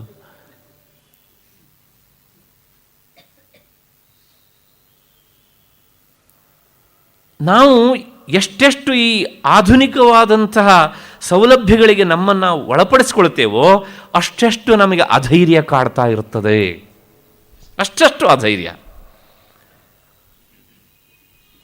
ಹಾಗಾಗಿ ಗೀತಾಚಾರ್ಯ ಹೇಳ್ತಾನೆ, ನೀನು ಎಷ್ಟೆಷ್ಟು ಆಧುನಿಕ ಸೌಲಭ್ಯಗಳನ್ನು ಬಳಸ್ಕೊಂಡು ನಿನ್ನ ಹೃದಯದಲ್ಲಿ ಧೈರ್ಯವನ್ನು ಕಳ್ಕೊಳ್ತೀಯೋ, ಅಥವಾ ಅವುಗಳ ಹಣೆ ಬರಹವನ್ನು, ಅವುಗಳ ಸ್ವರೂಪವನ್ನು ಅರ್ಥ ಮಾಡಿಕೊಂಡು ಎಷ್ಟು ಬೇಕೋ ಅಷ್ಟಕ್ಕೆ ಮಾತ್ರ ಸೀಮಿತಗೊಳಿಸಿ ನಿನ್ನ ಒಳಗಡೆಗೆ ನನ್ನನ್ನು ಬೆಳೆಸ್ಕೊಳ್ತೀಯೋ ಅಂತ ಕೇಳ್ತಾನೆ. ಕೆಲವು ಸಲ ಇದನ್ನೆಲ್ಲ ನೋಡಿದಾಗ ನಮಗೆ ಅಸಹ್ಯ ಬರುವಷ್ಟರ ಮಟ್ಟಿಗೆ ಅರ್ಧ ಗಂಟೆಗಳ ಕಾಲ, ಮುಕ್ಕಾಲು ಗಂಟೆಗಳ ಕಾಲ ಮಾತನಾಡುವುದು, ಅದು ಯಾವುದಾದ್ರೂ ಒಂದು ಒಳ್ಳೆಯ ವಿಷಯವ? ಮತ್ತೇನು ಕೇಳಿದರೆ ಆ ಕಡೆಯಿಂದನೂ ಕಿಕಿಕಿ, ಈ ಕಡೆಯಿಂದನೂ ಕಿಕಿಕಿ ಅಷ್ಟೇ. ರಸ್ತೆ ಮೇಲೆ ಎದುರುಗಡೆಯಿಂದ ಬರುವವರಿಗೆ ನಾನು ಯಾವ ಕಡೆಯಿಂದ ಹೋಗಬೇಕು ಅಂತ ಗೊತ್ತಾಗೋದಿಲ್ಲ. ಇವರು ಭರಾಟೆ ಕೇಳಿ, ಮಾತಿನ ಭರಾಟೆ. ಅವರಿಗೂ ಸಹ ನಾನು ರಸ್ತೆ ಮೇಲೆ ಹೋಗ್ತಾ ಇದ್ದೇನೋ ಅಥವಾ ರಸ್ತೆನೇ ನನ್ನ ಮೇಲೆ ಇದೆಯೋ ಅಂತ ಗೊತ್ತಾಗೋದಿಲ್ಲ. ನೋಡಿ ನೀವು, ಇವತ್ತು ಆಗುವಂತಹ ಎಷ್ಟೋ ಅಪಘಾತಗಳಿಗೆ ಇದೇ ಮೂಲ ಆಗಿಬಿಟ್ಟಿದೆ. ನಾನು ಏನು ಹೇಳ್ತಾ ಇದ್ದೇನೆ ಅಂತ ಪ್ರಾಯಶಃ ನಿಮಗೆ ಸ್ಪಷ್ಟ ಆಗ್ತಾ ಇದೆ ಅಂತ ಅಂದ್ಕೊಂಡಿದ್ದೇನೆ. ಆದರೆ ನಾವು ಇಷ್ಟೆಲ್ಲ ಹೊರಮುಖವಾಗಿ ಹೋಗ್ತಾ ಇದ್ದರೆ ನಾವು ನಮ್ಮ ನಿಜವಾದಂತಹ ಆ ಸ್ವರೂಪದಿಂದ ಬಹಳ ದೂರ ಸರಿತೇವೆ. ಹಾಗಾಗಿ ಗೀತಾಚಾರ್ಯ ಹೇಳ್ತಾನೆ, ರಹಸ್ಯಸ್ಥಿತ ಏಕಾಕಿ, ಸಾಧ್ಯವಾದಷ್ಟು ರಹಸ್ಯ ತಾಣದಲ್ಲಿರು, ಸಾಧ್ಯವಾದಷ್ಟು ಏಕಾಕಿಯಾಗಿರು. ಯಾಕೆ ಹೇಳಿದರೆ, ನೀನು ಎಷ್ಟೆಷ್ಟು ಏಕಾಕಿಯಾಗಿರ್ತೀಯೋ ಆಗ ನನ್ನ ನೆನಪು ಹೆಚ್ಚು ಬರ್ತದೆಯೋ ನಿನಗೆ. ನೀನು ಎಷ್ಟೆಷ್ಟು ಜನಸಂದಣಿಯಲ್ಲಿರ್ತೀಯೋ ಅಷ್ಟಷ್ಟು ನನ್ನನ್ನು ಮರೀತೀಯೋ ನೀನು. ಒಟ್ಟು ಮಾತಿನ ತಾತ್ಪರ್ಯ ಇಷ್ಟು. ನೋಡಿ, ಈ ಎಲ್ಲ ವಿಷಯಗಳನ್ನು ಹೇಳಿ ಗೀತಾಚಾರ್ಯ ಹೇಳ್ತಾನೆ, ನನ್ನ ನೆನಪು ಬೇಕು, ಏಕಾಂತಕ್ಕೆ ಬಾ. ಆದರೆ ಒಂದು ನೆನಪಿಟ್ಟುಕೊಳ್ಬೇಕು, ಮನಸ್ಸಿನಲ್ಲಿ ಕೆಟ್ಟ ವಿಷಯಗಳನ್ನು ತುಂಬಿಕೊಂಡು ಏಕಾಂತದಲ್ಲಿದ್ದರೆ ಅದೇ ಮುಂದುವರಿಯುತ್ತೆ. ಸ್ವಲ್ಪ ಅದು ಡೇಂಜರು ಕೂಡ ಹೌದು. ಪರಿಪಕ್ವವಾದಂಥ ಸಾಧನೆ ಮಾಡುವವನಿಗೆ ಏಕಾಂತ ತುಂಬ ಒಳ್ಳೆಯದು. ಅಪರಿಪಕ್ವನಾದವನಿಗೆ ಏಕಾಂತ ಅಷ್ಟೇ ಕೆಡಕನ್ನು ಸಹ ಉಂಟು ಮಾಡ್ತದೆ. ಆದ್ದರಿಂದ ಅವನು ಸನ್ಯಾಸಿಯಾಗಿರಬೇಕು ಅನ್ನೋಂಥ ಮಾತನ್ನು ಈ ಎರಡು ಶಬ್ದಗಳ ಮೂಲಕ, ಏಕಾಕಿ ಮತ್ತು ರಹಸ್ಯಸ್ಥಿತ ಅಂತ, ಆಚಾರ್ಯ ಶಂಕರರು ಇಲ್ಲೊಂದು ಭಾಷ್ಯದ ಮಾತನ್ನು ಬರೀತಾರೆ. ಆ ರಹಸ್ಯಸ್ಥಿತ ಅನ್ನೋದಕ್ಕೆ ಗಿರಿಗುಹಾದೌ ಅಂತ, ಪರ್ವತದ ಗಿರಿಯಲ್ಲೋ ಅಥವಾ ಗುಹೆಯಲ್ಲೋ ಅವನು ವಾಸ ಮಾಡಬೇಕು. ಯಾಕೆಂದರೆ ಬೇರೆಯವರ ಡಿಸ್ಟರ್ಬಲ್ಲಿ ಕಡಿಮೆ ಇರ್ತದೆ ಎನ್ನುವಂಥ ಹಿನ್ನೆಲೆಯಲ್ಲಿ. ಅಷ್ಟೊತ್ತಿಗೆ ಈಗ ಒಟ್ಟು ಈ ಶ್ಲೋಕದ ಅಭಿಪ್ರಾಯ ಏನು ಅಂದರೆ, ಜನಸಂದಣಿಗೆ ಯಾಕೆ ಹೋಗಬಾರದು ಅಂದರೆ, ಅಲ್ಲಿ ಮನಸ್ಸು ವಿಕ್ಷೇಪವಾಗ್ತದೆ, ಅಂದರೆ ಟೆಂಪ್ಟ್ ಆಗ್ತದೆ. ಹಾಗಾಗಿ ಅಲ್ಲಿಗೆ ಹೋಗಿ ನಾವು ಕುಳಿತು ಸಾಧನೆ ಮಾಡಬಾರದು ಅಂತ. ಇನ್ನು ಎರಡನೇ ಅಂಶ, ಅಭ್ಯಾಸ ಮಾಡುವುದು ತನ್ನ ಪರಿಪೂರ್ಣತೆಗಾಗಿ ಅಷ್ಟೇ ಹೊರತನು ಜನರ ಮುಂದೆ ಪ್ರದರ್ಶನಕ್ಕಾಗಿ ಅಲ್ಲ. ಆದ್ದರಿಂದ ಜನಸಂದಣಿಯಲ್ಲಿ ನೀನು ಅದನ್ನು ಮಾಡಲಿಕ್ಕೆ ಹೋಗಬೇಡ. ಎರಡು. ಮತ್ತು ಮೂರನೇ ವಿಷಯ ನಾನು ಕೊನೆಗೆ ಹೇಳಿದೆ, ಅದೇ ಮಾತಿನ ಅರ್ಥ. ಈ ಜ್ಞಾನಾಭ್ಯಾಸ ಎನ್ನುವಂಥದ್ದು ಸಾಧಕನಿಗೂ ಪರಮಾತ್ಮನಿಗೂ ಇರುವಂತಹ ಒಂದು ರಹಸ್ಯ ಸಂಬಂಧ. ಆ ರಹಸ್ಯ ಸಂಬಂಧ ಅದು ಬೀದಿಗೆ ಬರಬಾರದು. ಅದು ಆದ್ದರಿಂದ ಸಂತೆಯಲ್ಲಿಯೋ ಅಥವಾ ಇನ್ನೆಲ್ಲೋ ಜಾತ್ರೆಯಲ್ಲಿಯೋ ಅದು ಆಗುವಂತಹದ್ದಲ್ಲ. ಈ ಹಿನ್ನೆಲೆಯಲ್ಲಿ ಏಕಾಕಿ ಮತ್ತು ರಹಸ್ಯ ಸ್ಥಿತ ಎನ್ನುವಂಥ ಮಾತನ್ನು ಗೀತಾಚಾರ್ಯ ಹೇಳಿದ ಎನ್ನುವಲ್ಲಿಗೆ ಈ ಶ್ಲೋಕದ ಅರ್ಥ ಸಾಕು ಅಂತ ಅಂದ್ಕೊಂಡು ಮತ್ತೆ 11ನೇ ಶ್ಲೋಕಕ್ಕೆ ಹೋಗೋಣ. ಈ ಶ್ಲೋಕ ಏನು ಹೇಳುತ್ತೆ ಅಂದರೆ ಯೋಗದ ಬಹಿರಂಗ ಸಾಧನೆಯನ್ನು ಹೇಳುತ್ತೆ. ಅದರ ಮೊದಲನೇದು ಆಸನ. ಆಸನ ಅಂದರೆ ಒಂದು ವಿವರಣೆ ಬೇಕು ಇಲ್ಲಿ. ಯೋಗಶಾಸ್ತ್ರದಲ್ಲಿ ಆಸನ ಅನ್ನೋದಕ್ಕೆ ನಾವು ಕುಳಿತುಕೊಳ್ಳುವಂಥ ಸ್ಥಿತಿಗೂ ಆಸನ ಎನ್ನುವಂಥ ಒಂದು ಹೆಸರುಂಟು. ಒಂದು. ಇನ್ನೊಂದು, ಕುಳಿತುಕೊಳ್ಳೋದಕ್ಕೆ ಆಧಾರ ಏನಿರ್ತದಲ್ಲ, ಮಣೆಯೋ ಅಥವಾ ದರ್ಭಾಸನ ಇತ್ಯಾದಿ, ಅದಕ್ಕೂ ಸಹ ಆಸನ ಅಂತ ಉಂಟು. ಇಲ್ಲಿ ಹೇಳ್ತಾ ಇರುವಂತಹದ್ದು ನಾವು ಕುಳಿತುಕೊಳ್ಳುವ ಭಂಗಿಯಲ್ಲ, ನಾವು ಕುಳಿತುಕೊಳ್ಳಲಿಕ್ಕೆ ಆಧಾರವಾದಂಥ ಆಸನ, ಮಣೆ ಅಥವಾ ಕೃಷ್ಣಾಜಿನ ಇತ್ಯಾದಿ ಇತ್ಯಾದಿ. ಈ ಆಸನದ ಬಗ್ಗೆ ಗೀತಾಚಾರ್ಯ ಇಲ್ಲಿ ಹೇಳ್ತಾನೆ. ಅವನು ಎಲ್ಲಿ ಕುಳಿತುಕೊಳ್ಬೇಕು ಅಂದರೆ ಶುಚೌ ದೇಶೇ ಪ್ರತಿಷ್ಠಾಪ್ಯ ಸ್ಥಿರಂ ಆಸನಂ ಆತ್ಮನಃ ನಾತ್ಯುಚ್ಛ್ರಿತಂ ನಾತಿ ನೀಚಂ ಚೈಲಾಜಿನ ಕುಶೋತ್ತರಂ. ಶುಚಿಯಾದಂಥ ಪ್ರದೇಶದಲ್ಲಿ ತನ್ನ ಧ್ಯಾನಕ್ಕಾಗಿ ಒಂದು ಆಸನವನ್ನು ಗೊತ್ತು ಮಾಡಿಕೊಳ್ಳಬೇಕು. ಮತ್ತು ಆ ಆಸನ ಹೇಗಿರಬೇಕು ಅಂದರೆ ಅಲ್ಲಾಡದೇ ಇರುವಂಥದ್ದಾಗಿರಬೇಕು. ಅದು ಹೆಚ್ಚು ಎತ್ತರವೂ ಆಗಿರಕೂಡದು, ಹೆಚ್ಚು ತಗ್ಗವೂ ಸಹ ಆಗಿರಕೂಡದು. ಹೀಗಿದ್ದು ಆಸನದ ಮೇಲೆ ಆತ ದರ್ಭೆಗಳನ್ನು ಅಂದರೆ ದರ್ಭಾಸನ ಮತ್ತು ಅದನ್ನು ಹರಡಿ ದರ್ಭಾಸನವನ್ನು ಹಾಕಿ ಅದರ ಮೇಲೆ ಒಂದು ಮೃಗದ ಚರ್ಮವನ್ನು ಹಾಕ್ಕೊಂಡು ಅದರ ಮೇಲೆ ವಸ್ತ್ರವನ್ನು ಹಾಕಿಕೊಂಡು ಆತ ಕುಳಿತುಕೊಳ್ಳಬೇಕು. ಅಂದರೆ ಎಲ್ಲಿ ಕುಳಿತುಕೊಳ್ಬೇಕು, ಆ ಕುಳಿತುಕೊಳ್ಳುವಂತಹ ಸ್ಥಾನ ಹೇಗಿರಬೇಕು ಅನ್ನೋದನ್ನು ಗೀತಾಚಾರ್ಯ ಈ ಶ್ಲೋಕದಲ್ಲಿ ಹೇಳ್ತಾನೆ. ಮೊದಲನೇ ಶಬ್ದ ಶುಚೌ ದೇಶೇ ಪ್ರತಿಷ್ಠಾಪ್ಯ. ನೀನು ಕುಳಿತುಕೊಳ್ಳುವಂತಹ ಆಸನ ಇದೆಯಲ್ಲ, ಅದನ್ನು ಎಲ್ಲಿ ಹಾಕಬೇಕು? ಶುಚಿಯಾದ ಪ್ರದೇಶದಲ್ಲಿ ಹಾಕಬೇಕು. ಆ ಶುಚಿಯಾದ ಪ್ರದೇಶ ಅದು ಎರಡು ತರಹ ಅಂತ ವಿವರಣೆ ಕೊಡ್ತಾರೆ ಭಾಷ್ಯಕಾರರು. ಒಂದು ಸ್ವಭಾವತಃ ಶುಚಿಯಾದದ್ದು, ಇನ್ನೊಂದು ಸಂಸ್ಕಾರದಿಂದ ಶುಚಿಯಾದದ್ದು. ಈ ಎರಡರಲ್ಲಿ ಯಾವುದಾದರೂ ಆಗಬಹುದು ಅಂತ. ಮಧ್ಯದಲ್ಲಿ ಒಂದು ಮಾತು ಹೇಳ್ತೇನೆ. ನಾವು ನಮ್ಮ ಮನೆಯಲ್ಲಿ ಒಂದು ದೇವರ ಮನೆ ಅಂತ ಕಟ್ಕೊಳ್ತೇವೆ. ಯಾಕೆ? ಅಲ್ಲಿ ಕುಳಿತುಕೊಂಡು ಪೂಜೆ ಮಾಡಬೇಕು ಅಂತ. ಆ ಪೂಜೆಯ ಸ್ವರೂಪ ನಮಗೆ ಎಷ್ಟು ಗೊತ್ತು ಎಷ್ಟು ಗೊತ್ತಿಲ್ಲ ಅನ್ನೋ ವಿಷಯ ಬಿಟ್ಬಿಡೋಣ. ಆದರೆ ಮನೆ ಕಟ್ಟುವಾಗ ನಮ್ಮದೇ ಒಂದು ಪ್ಲ್ಯಾನ್.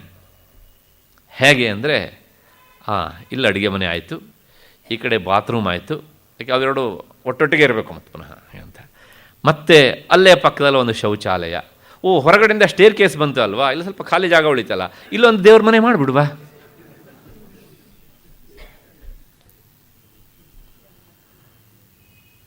ಯಾಕೆ? ಅಲ್ಲಿ ಖಾಲಿ ಜಾಗ ಇದೆಯಲ್ಲ ಅಂತ ದೇವ್ರ ಮನೆ ಮಾಡೋದು.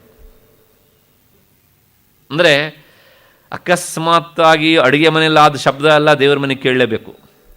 ಮತ್ತು ಬಾತ್ರೂಮಲ್ಲಿ ಬಕೆಟ್ಗಳನ್ನು ಎಳೆದಾಡಿದ್ದು, ಧಡಾಮ್ ಧುಡ ಮಾಡಿದ್ದು, ಅಥವಾ ಮತ್ತು ತುಂಬ ಉತ್ತಮ ಸಂಸ್ಕಾರ ಇರುವಂಥ ಮಕ್ಕಳು ಸ್ನಾನ ಮಾಡಬೇಕಿದ್ರೆ ಏನೇನೋ ಪದ್ಯಗಳನ್ನು ಹೇಳ್ಕೊಂಡು ಸ್ನಾನ ಮಾಡ್ತಾರಲ್ಲ, ಅದು ಸಹ ದೇವ್ರ ಮನೆಗೆ ಕೇಳಿಸ್ಬೇಕು.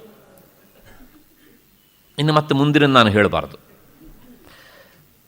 ಹಾಗಾಗಿ ಆ ಸ್ಟೇರ್ ಕೇಸ್ ಕೆಳಗಡೆಗೆ ದೇವ್ರ ಮನೆ. ಯಾಕೆ ಕೇಳಿದರೆ ನೇರ ನಿಲ್ಲಬಾರ್ದು, ದೇವ್ರನ್ನ ನಾವು ಬಗ್ಗಿರ್ಬೇಕಲ್ವಾ, ಅದಕ್ಕೋಸ್ಕರ.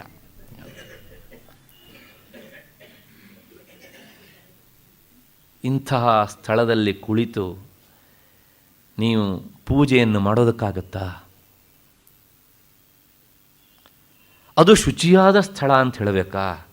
ಯಾಕೆಂದರೆ ಸುತ್ತಲಿಂದಲೂ ಡಿಸ್ಟರ್ಬು ಮತ್ತು ಮೇಲಿಂದನೂ ಸಹ. ಯಾಕೆ? ಕುಳಿತರೆ ಅವನು ಜೋರಾಗಿ ಓಡಾಡ್ತಾ ಇದ್ದರೆ ಮೇಲುಗಡೆಯಿಂದ ನಮ್ಮ ತಲೆ ಮೇಲೆ ಓಡಾಡ್ದಂಗೆ ಇರುತ್ತೆ ಅಂತ. ಸ್ಟೇರ್ ಕೇಸ್ ಬಂದಿದೆಯಲ್ಲ ಅಲ್ಲಿ. ಗೀತಾಚಾರ್ಯ ಹೇಳ್ತಾನೆ ಶುಚೌ ದೇಶೇ, ಅದು ವಿವಿಕ್ತವಾಗಿರಬೇಕು. ವಿವಿಕ್ತ ಅನ್ನೋದಕ್ಕೆ ಎರಡರ್ಥ. ಒಂದು ಶುಚಿ ಅಂತ ಒಂದರ್ಥ, ಇನ್ನೊಂದು ಸಾಧ್ಯವಾದಷ್ಟು ನಿರ್ಜನರಿರುವ ಸ್ಥಳ ಆಗಿರಬೇಕು ಅಂತ. ಯಾಕೆ ಅಂದರೆ ನಾವು ಎಲ್ಲಿ ಕುಳಿತುಕೊಳ್ತೇವೋ ಆ ಜಾಗದ ಪ್ರಭಾವ ನಮ್ಮ ಮೇಲೆ ತುಂಬ ಕೆಲಸ ಮಾಡುತ್ತೆ, ತುಂಬ ಕೆಲಸ ಮಾಡುತ್ತೆ. ಇದನ್ನು ಮನೆ ಕಟ್ಟುವಂಥ ಇಂಜಿನಿಯರ್ ಹೇಳಲಾರ. ಯಾಕೆಂದರೆ ಅವನು ಇಂಜಿನಿಯರ್, ಅವನು ತಪಸ್ವಿ ಅಲ್ಲ, ಅವನು ಸಾಧಕನೂ ಅಲ್ಲ. ಅವನು ಆ ವಿಷಯದಲ್ಲಿ ಮಾತ್ರ ಸಾಧಕ, ಮನೆ ಕಟ್ಟುವ ವಿಷಯದಲ್ಲಿ. ಆದರೆ ಜಾಗದ ಪ್ರಭಾವವನ್ನು ಅನುಭವಿಸಿ ನೋಡುವವನಲ್ಲ ಅವನು, ಅಲ್ವಾ? ಅದು ಅವನು ತಪ್ಪು ಅಲ್ಲ. ಹಾಗಾಗಿ ಈ ಸ್ಥಳ ನನಗೆ ಧ್ಯಾನಕ್ಕೆ ಪೂಜೆಗೆ ಯೋಗ್ಯವಾಗಿ ಇದೆಯೋ ಇಲ್ಲೋ ಅಂತ ಮನೆ ಯಜಮಾನ ಮನೆ ಕಟ್ಟುವಾಗ ತೀರ್ಮಾನ ಮಾಡಬೇಕು. ಯಾಕೆ ಅಂದರೆ ಆ ಜಾಗದಲ್ಲಿ ಎಲ್ಲೋ ಒಂದು 2-3 ಕಡೆ ಕುಳಿತು ನೋಡು. ಎಲ್ಲಿ ಕುಳಿತಾಗ ನಿನ್ನ ಮನಸ್ಸು ಬಹಳ ಬೇಗ ಏಕಾಗ್ರತೆಗೆ ಒಳಪಡ್ತದೆಯೋ ಅದನ್ನು ದೇವರ ಮನೆಯಾಗ ಆಯ್ಕೆ ಮಾಡ್ಕೊ. ಆದರೆ ಇವತ್ತು ನಮಗೆ ಇದನ್ನು ಮಾಡುವ ಸ್ವಾತಂತ್ರ್ಯ ಇಲ್ಲ. ಹಾಗಾಗಿ ನಮಗೆ ಏಕಾಗ್ರತೆಯ ಸ್ವಾತಂತ್ರ್ಯವೂ ನಮಗಿಲ್ಲ. ಅದನ್ನು ಕಳ್ಕೊಂಡು ಇದನ್ನೂ ಸಹ ನಾವು ಕಳ್ಕೊಂಡಿದ್ದೇವೆ. ಯಾಕೆಂದರೆ ಕೆಲವು ಸ್ಥಳದಲ್ಲಿ ಕುಳಿತಾಗ ನಮ್ಮ ಮನಸ್ಸಿನಲ್ಲಿ ಒಳ್ಳೆಯ ಆಲೋಚನೆಗಳು ಸುತರಾಂ ಬರೋದಿಲ್ಲ, ಬರಬಾರದ ಯೋಚನೆಗಳೇ ಬರ್ತವೆ.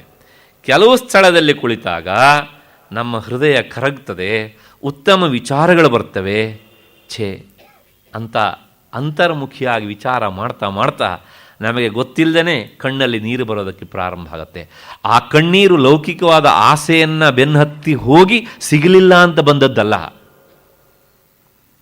ನಮ್ಮನ್ನು ಒಳಮುಖರನ್ನಾಗಿ ಮಾಡ್ತಾ ಮಾಡ್ತಾ ಇಷ್ಟು ದಿವಸ ನೀನು ಏನು ಮಾಡದೆ ಅಂತ ಆ ಜಾಗ ನಮ್ಮನ್ನು ಕೇಳುತ್ತೆ. ಅದು ಸ್ವಭಾವತಃ ಶುದ್ಧವಾದಂಥ ಸ್ಥಳ. ಕೆಲವು ಕಡೆಗೆ ಮಾತ್ರ. ಗಂಗಾ ತೀರದಲ್ಲಿ ಎಷ್ಟೋ ತಾಣಗಳಿವೆ. ಬದರಿ, ಕೇದಾರ, ಆ ಹೆಸರುಗಳನ್ನು ಕೇಳಿದರೆ ರೋಮಾಂಚನ ಆಗ್ತದೆ. ಪ್ರಾಯಶಃ ಕೇದಾರಕ್ಕೆ ಹೋದವರು, ಅವನು ಎಂಥ ಪುಣ್ಯಾತ್ಮನೇ ಆಗಲಿ, ಆ ಪರಿಸರವನ್ನು ಒಮ್ಮೆ ನೋಡಿ ಅವನು ಕಣ್ಣೀರು ಸುರಿಸ್ತಾನೆ. ಯಾಕೆಂದರೆ ಸಾಕ್ಷಾತ್ ಪರಮೇಶ್ವರ ಅಲ್ಲಿ ವಾಸ ಮಾಡಿದ ಜಾಗ. ಎಂತಹ ಮೂರ್ಖನಾದರೂ ಅವನಿಗೆ ಹೃದಯ ಕರಗ್ತದೆ ಅಲ್ಲಿ ಅಂತಾರೆ ಹೋಗಿ ಬಂದವರು. ನಾನು ತುಂಬ ಜನ ಅಲ್ಲಿ ನಿಂತು ಅಳುತ್ತಾ ಅಳುತ್ತಾ ಫೋನ್ ಮಾಡಿದವರ ಧ್ವನಿಯನ್ನು ಕೇಳಿದ್ದೇನೆ. ಯಾಕೆ? ಅದು ಸ್ವಭಾವತಃ ಶುದ್ಧ. ಹಾಗಾಗಿ ಆ ದಾರಿಯಲ್ಲಿ ಹೋಗುವ ನಿಮಗೆ ಎಲ್ಲೇ ಹೋದರೂ ಸಹ ದೇವಭೂಮಿ ದೇವಭೂಮಿ ದೇವಭೂಮಿ ಅನ್ನುವಂಥ ಫಲಕಗಳು ಕಾಣ್ತವೆ. ದಕ್ಷಿಣ ಭಾರತದಲ್ಲಿ ಒಂದು ಕಡೆಗಾದರೂ ಆ ಬೋರ್ಡ್ ಕಾಣ್ತದೆ ನಮಗೆ.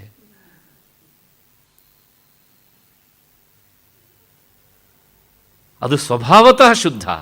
ನೀವು 5 ನಿಮಿಷ ಕುಳಿತರೆ ಆ 5 ನಿಮಿಷದಲ್ಲಿ ನಿಮಗೆ ರೋಮಾಂಚನವಾದ ಅನುಭವ ಆಗ್ತದೆ. ಅಂತಹ ಸ್ಥಳ ಅದು ಈ ಧ್ಯಾನಕ್ಕೆ ಯೋಗ್ಯವಾದ ಸ್ಥಳ. ಹಾಗೇ ಬದರಿ, ಹಾಗೇ ಗಂಗಾ ತೀರ, ಗಂಗಾ ಮೂಲ, ಇದನ್ನೆಲ್ಲ. ಆದರೆ ನಮ್ಮಂಥವರಿಗೆ ಕಷ್ಟ ಇದು ಗೀತಾಚಾರ್ಯನಿಗೆ ಗೊತ್ತು. ಹಾಗಾಗಿ ಗೀತಾಚಾರ್ಯನ ಹೃದಯವನ್ನು ಅರ್ಥ ಮಾಡಿಕೊಂಡಂತಹ ವ್ಯಾಖ್ಯಾನಕಾರರು, ಭಾಷ್ಯಕಾರರು ಬರೀತಾರೆ, ಸಂಸ್ಕಾರತೋವಾ, ಎಲ್ಲಿ ಸಹಜವಾಗಿ ಇಂಥ ಶುದ್ಧವಾದ ಸ್ಥಳ ನಿನಗೆ ಸಿಗುವುದಿಲ್ವೋ ಅಲ್ಲಿ ನೀನು ಏನು ಮಾಡಿಕೊಳ್ಳು, ಆ ಸ್ಥಳಕ್ಕೆ ಒಂದು ಸಂಸ್ಕಾರವನ್ನು ತುಂಬು. ಏನು ತುಂಬಬೇಕು ಅಂದರೆ, ನಿನಗೆ ಧ್ಯಾನಕ್ಕೆ ಅಂತ ಬೇಕಾದಂಥ ಒಂದು ಕೊಠಡಿಯನ್ನು ಆಯ್ಕೆ ಮಾಡಿಕೋ. ಆ ಕೊಠಡಿಯನ್ನು ದಿನವೂ ಸಹ ಗುಡಿಸಿ ಶುಚಿಯಾಗಿ ಇರಿಸು. ಅಲ್ಲಿ ನಿನ್ನ ಧ್ಯಾನಕ್ಕೆ ಪೂರಕವಾದಂಥ ಭಗವಂತನ ಚಿತ್ರಗಳನ್ನು ಪಟಗಳನ್ನು ಹಾಕು. ಸಾಧ್ಯವಾದಷ್ಟು ಸುವಾಸನೆಯಿಂದ ಕೂಡಿದಂಥ ಧೂಪಗಳನ್ನು ಅಲ್ಲಿ ಇರಿಸು. ಸದಾ ಒಂದು ದೀಪವನ್ನು ಹಚ್ಚು. ಗೀತೆಯ ದೊಡ್ಡಸ್ತನ ಇರುವುದು, ದೊಡ್ಡಸ್ತಿಕೆ ಇರುವುದು ಇಲ್ಲಿ. ಕೈ ಹಿಡಿದು ನಮ್ಮನ್ನು ಕರ್ಕೊಂಡು ಹೋಗುತ್ತೆ. ಸಂಸ್ಕಾರತೋವಾ, ಆ ಜಾಗವನ್ನು ನೀನು ಹೊರಗಿನ ಸಂಸ್ಕಾರದಿಂದ ಪವಿತ್ರವನ್ನಾಗಿ ಮಾಡು. ಸಂಸ್ಕಾರ ಅಂದರೆ ಏನು? ಅಲ್ಲಿರುವಂಥ ದೋಷವನ್ನು ತೆಗೆದು ಗುಣವನ್ನು ಅಲ್ಲಿ ತುಂಬುವುದು. ಇದನ್ನು ಮಾಡ್ಕೊಳ್ಳಿಕ್ಕೆ ಆಗತ್ತಲ್ಲ, ಇದನ್ನು ಆಯ್ಕೆ ಮಾಡ್ಕೋ, ಹೀಗೆ ಮಾಡ್ಕೋ ಅಂತಾನೆ ಗೀತಾಚಾರ್ಯ. ಹಾಗಾಗಿ ಸ್ವಭಾವತಃ ಸಂಸ್ಕಾರತೋವಾ ದೇಶೇ ಸ್ಥಾನೇ. ಆಯಿತು, ಇಂಥ ಸ್ಥಳದಲ್ಲಿ ನೀನು ಕುಳಿತು ನಿನ್ನ ಸಾಧನೆಯನ್ನು ಮುಂದುವರಿಸು. ಅಷ್ಟೇ ಅಲ್ಲ, ಅಲ್ಲೊಂದು ಶಬ್ದ ಉಂಟು, ಆತ್ಮನಃ ಸ್ಥಿರಂ ಆಸನಂ ಪ್ರತಿಷ್ಠಾಪ್ಯ. ನಿನ್ನ ಆಸನ, ಅದು ಹೇಗಿರಬೇಕು ಹೇಳಿದರೆ ಸ್ಥಿರವಾಗಿರಬೇಕು, ಅದು ಅಲ್ಲಾಡಕೂಡ್ದು. ಯಾಕೆ ಅಂದರೆ ಈಗ ನೋಡಿ, ಯಾವುದೋ ಒಂದು ಮಣೆ ಹಾಕ್ಕೊಂಡ ಅಂತ ಅಂದ್ಕೊಳ್ಳಿ. ಆ ಮಣೆ ಒಂದು ಕಾಲು, 4 ಕಾಲಲ್ಲಿ ಒಂದು ಕಾಲು ಸ್ವಲ್ಪ ಚಿಕ್ಕದಾಗಿಬಿಟ್ಟಿದೆ. ಇವನು ಕುಳಿತಾಗ ಏನಾಗುತ್ತೆ, ಅದು ಅಲ್ಲಾಡ್ತಾ ಇರುತ್ತೆ. ಯಾವಾಗ ಮಣೆ ಅಲ್ಲಾಡಿತೋ ಮಣೆ ಮೇಲೆ ಕುಳಿತಂಥ ದೇಹವೂ ಅಲ್ಲಾಡಿತು. ಯಾವಾಗ ದೇಹ ಅಲ್ಲಾಡಿತೋ ದೇಹ ಅಲ್ಲಾಡಿದಾಗ ಪ್ರಾಣವೂ ಅಲ್ಲಾಡಿತು. ಪ್ರಾಣ ಅಲ್ಲಾಡಿದಾಗ ಮನಸ್ಸು ಅಲ್ಲಾಡಿತು. ಮನಸ್ಸು ಅಲ್ಲಾಡಿದಾಗ ಧ್ಯಾನಕ್ಕೆ ಭಂಗ ಬಂತು. ಆದ್ದರಿಂದ ಸ್ಥಿರಂ ಆಸನಂ ಪ್ರತಿಷ್ಠಾಪ್ಯ, ಸ್ಥಿರವಾದಂಥ ಆಸನವನ್ನು ಹಾಕಿಕೋ. ಆಯಿತು, ಅದು ಎಂಥದ್ದು ಅಂತ ಮತ್ತೆ ಮುಂದೆ ಹೇಳ್ತಾನೆ. ಅದರ ಆಸನ ಹೇಗಿರಬೇಕು ಅಂದರೆ ಆತ್ಮನಃ, ಅದು ನಿನ್ನದಾಗಿರಬೇಕು, ನೀನು ಒಬ್ಬನೇ ಬಳಸುವಂಥದ್ದು. ಅಂದರೆ ಯಾರ್ಯಾರೋ ಕುಳಿತಂಥ ಆಸನದ ಮೇಲೆ ನೀನು ಕುಳಿತುಕೊಳ್ಬೇಡ. ಆಗೇನಾಗುತ್ತೆ ಅಂದರೆ BMTC ಬಸ್ಸಿನ ಆಸನ ಆಗಿಬಿಡುತ್ತೆ. ನಮಗೆ ಅನುಭವದಲ್ಲಿ ಬರ್ತದೆ, ಕೈ ಇಟ್ಟರೆ ಏನೋ ಅಂಟದಂಗೆ ಆಗುತ್ತೆ, ಈ ಕಡೆಗೂ ಏನೋ ಅಂಟದಂಗೆ ಆಗುತ್ತೆ. ಇನ್ನು ಹ್ಯಾಂಡ್ಲ್ ಹಿಡ್ಕೊಂಡಂತೂ ಮೈಗೆ ಕೈ ತೊಳ್ಕೊಳ್ಳೇಬೇಕು ನಾವು, ಅಲ್ವಾ? ಆದ್ದರಿಂದ ಯಾರ್ಯಾರು ಉಪಯೋಗಿಸಿದ ಆಸನವನ್ನು ನೀನು ಉಪಯೋಗಿಸಬೇಡ. ಯಾಕೆ ಅಂದರೆ ಒಬ್ಬ ಮನುಷ್ಯ ತನ್ನ ವಸ್ತುವಿನಲ್ಲಿ ಕುಳಿತು ಸಾಧನೆ ಮಾಡಿದಾಗ ಅವನ ದೇಹದ ಮನಸ್ಸಿನ ಪ್ರಭಾವ ಆ ಜಡವಸ್ತುಗಳಿಗೆ ಅಷ್ಟೋ ಇಷ್ಟೋ ಅಂಟುತ್ತದೆ ಅದೊಂದಿಗೆ ಅಂತ. ಹಾಗಾಗಿ ಇನ್ನೊಬ್ಬರು ಕುಳಿತು ಸಾಧನೆ ಮಾಡಿದಂಥ ಆಸನದಲ್ಲಿ ನೀನು ಮಾಡಿದರೆ ನಿನ್ನ ಸಾಧನೆಯ ಉದ್ದೇಶಕ್ಕೂ ಅವರ ಸಾಧನೆಯ ಉದ್ದೇಶಕ್ಕೂ ಭಂಗ, ಅಂದರೆ ವ್ಯತ್ಯಾಸ ಇರುವುದರಿಂದ ಅದು ನಿನಗೆ ಪೂರಕವಾಗಿರುತ್ತದೆ ಅಂತ ಇಲ್ಲ. ಇಲ್ಲಿ ಗೀತಾಚಾರ್ಯ ಆತ್ಮನಃ ಆಸನಂ ಸ್ಥಿರಂ ಪ್ರತಿಷ್ಠಾಪ್ಯ ಅಂತ ಹೇಳಿದೆ. ಆಸನಕ್ಕೆ ಅಂತ ಹೇಳಿದ್ದಾನೆ, ಆಸನಕ್ಕಷ್ಟೇ ಅಲ್ಲ, ಇದು ಎಲ್ಲ ವಸ್ತುಗಳಿಗೂ ಸಹ. ನೀನು ಉಪಯೋಗಿಸುವ ಜಪಮಾಲೆ, ನೀನು ಓದುವ ಭಗವದ್ಗೀತಾ ಪುಸ್ತಕ, ಮತ್ತು ನೀನು ಉಪಯೋಗಿಸುವಂತಹ ಇನ್ಯಾವುದೋ ನಿನ್ನ ಅನುಷ್ಠಾನದ ಸಾಮಗ್ರಿ, ಈ ಎಲ್ಲವುಗಳನ್ನು ನೀನೇ ಉಪಯೋಗಿಸಬೇಕೇ ಅಷ್ಟೇ ಹೊರತು ನಿಮ್ಮ ಮನೆಗೆ ಬಂದವರಿಗೆ ಯಾರೋ ಅವ್ರನ್ನ ತರೋದನ್ನು ಮರೆತು ಬಂದಿದ್ದಾರೆ ಅಂಥೇಳಿ ಇದನ್ನು ಕೊಡಲಿಕ್ಕೆ ಹೋಗಬೇಡ. ಈ ವಿಷಯದಲ್ಲಿ ರಾಜಿ ಮಾಡ್ಕೊಳ್ಬೇಡ. ಅಷ್ಟೇ ಅಲ್ಲ, ನೀನು ಧರಿಸುವ ಬಟ್ಟೆ ಅಷ್ಟೇ ಅಲ್ಲ, ಶಯ್ಯ ಹಾಸಿಗೆ ವಸ್ತ್ರನೂ ಸಹ ಹಾಗೇನೆ. ಆದರೆ ಇವತ್ತು ನಾವು ಇದು ಯಾವುದನ್ನೂ ಸಹ ಪಾಲನೆ ಮಾಡುವಂತಹ ಮಾನಸಿಕ ಸ್ಥಿತಿಯಲ್ಲಿ ಇಲ್ಲ. ಗೀತಾಚಾರ್ಯ ಒಂದೇ ಶಬ್ದ ಆತ್ಮನಃ ಹೇಳಿ ಈ ಒಂದು ಶಬ್ದದಿಂದ ಈ ಎಲ್ಲ ಸೂಚನೆಯನ್ನು ಬಹಳ ಸೂಕ್ಷ್ಮವಾಗಿ ನಮಗೆ ಕೊಡ್ತಾನೆ. ಅಂದರೆ ಅಧ್ಯಾತ್ಮ ದಾರಿಯಲ್ಲಿ ಸಾಗುವವನು ಈ ತನ್ನೆಲ್ಲ ವಸ್ತುಗಳನ್ನು ತಾನೇ ಬಳಸಬೇಕೇ ಅಷ್ಟೇ ಹೊರತನು ತನ್ನದನ್ನು ಬೇರೆಯವರಿಗೆ ಕೊಡಕೂಡ್ದು, ಬೇರೆಯವರ ವಸ್ತುವನ್ನು ಇವನು ಸಹ ಬಳಸಬಾರದು. ಆತ್ಮನಃ ಸ್ಥಿರಂ ಆಸನಂ ಅಂತ ಆಯಿತು. ಮತ್ತು ಮುಂದಿನ ಶಬ್ದ, ಈ ಆಸನಗಳು ಹೇಗಿರಬೇಕು ಅಂದರೆ ನಾತ್ಯುಚ್ಛ್ರಿತಂ, ತುಂಬ ಎತ್ತರವಾಗಿಯೂ ಇರಕೂಡದು. ಅಂದರೆ ಒಂದು 2 ಅಡಿ ಆಸನ ಎತ್ತರ ಉಂಟು, ಅದರ ಮೇಲೆ ಕುಳಿತು ಸಾಧನೆ ಮಾಡಲಿಕ್ಕೆ ಹೋಗಬಾರ್ದು. ಯಾಕೆಂದರೆ ಎಷ್ಟೋ ಸಲ ಆ ಧ್ಯಾನದ ಸ್ಥಿತಿಯಲ್ಲಿ ಇದ್ದಾಗ ಏನಾಗುತ್ತೆ ಅಂದರೆ ಸ್ವಲ್ಪ ಈ ತಾಮಸ ಪ್ರವೃತ್ತಿ ಬಂದು ಅವನಿಗೆ ನಿದ್ರೆಗೆ ವಾಲುವಂತಹ ಸಾಧ್ಯತೆ ಇರ್ತದೆ. ಆಗ ಬಿದ್ದು ಪೆಟ್ಟಾಗುವ ಸಾಧ್ಯತೆ ಇರ್ತದೆ. ಹಾಗಾಗಿ ಆಸನ ಅತಿಯಾಗಿ ಎತ್ತರವಾಗಿ ಇರಕೂಡದು. ಒಂದು ಆಯಿತು.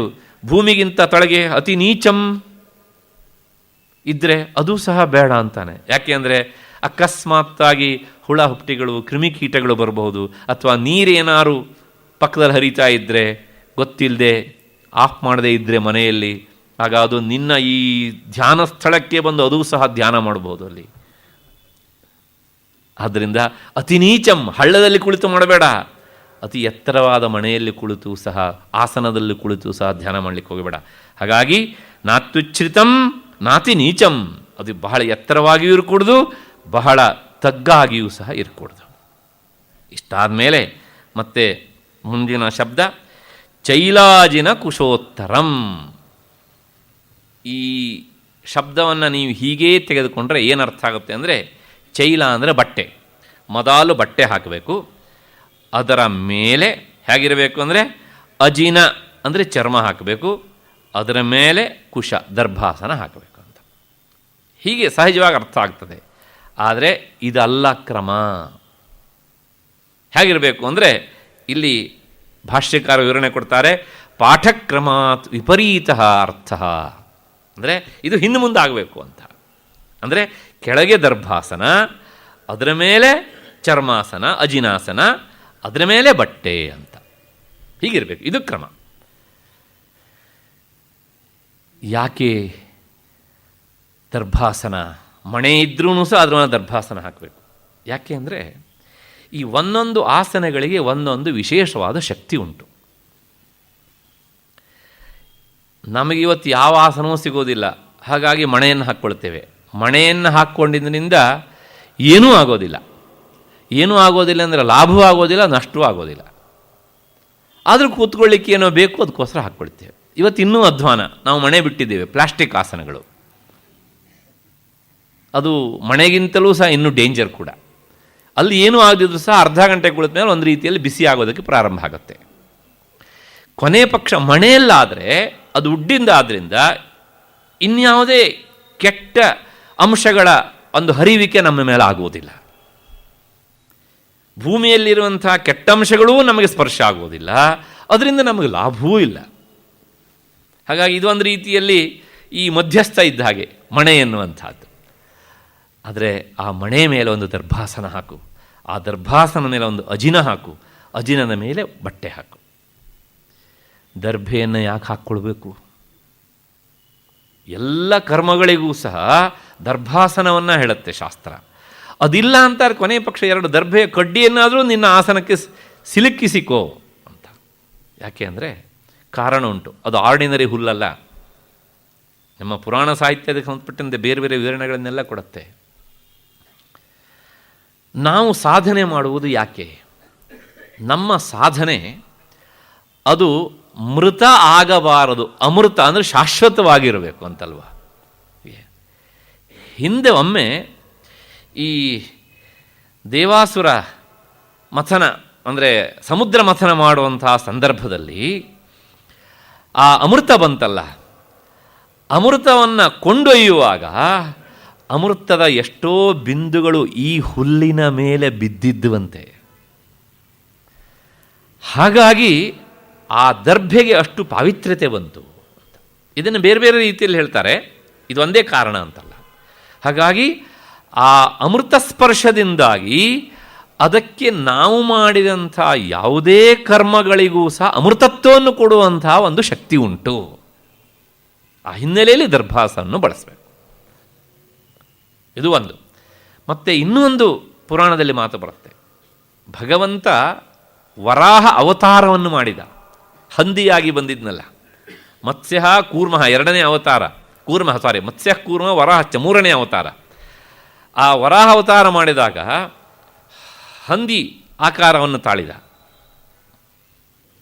ಹಂದಿ ಆಕಾರವನ್ನು ತಾಳಿ ಆದಮೇಲೆ ಕೊನೆಗೆ ಅವನಿಗೆ ಅನ್ನಿಸ್ತಂತೆ ಅದನ್ನು ಪರಿಸಮಾಪ್ತಿ ಮಾಡಬೇಕಿದ್ರೆ ಆ ಹಿರಣ್ಯಾಕ್ಷನ ವಧಿಸಿ ಆದಮೇಲೆ ಹೋಗಿ ಒಮ್ಮೆ ತನ್ನ ಈ ಮೈಯನ್ನು ಝಾಡಿಸಬೇಕು ಅಂತ ಅನ್ನಿಸ್ತಂತೆ. ಆಗ ಆ ಯುದ್ಧ ಮಾಡಿ ಬಂದಂಥ ಮೈಗೆ ಏನೋ ಒಂದು ರೀತಿಯ ತುರಿಕೆ ಬಂದಂಗಾಗಿತ್ತು. ಹಾಗಾಗಿ ಝಾಡಿಸಿದಾಗ ಅವನ ಮೈ ಮೇಲಿನ ಕೂದಲುಗಳು ಉದುರಿದವಂತೆ.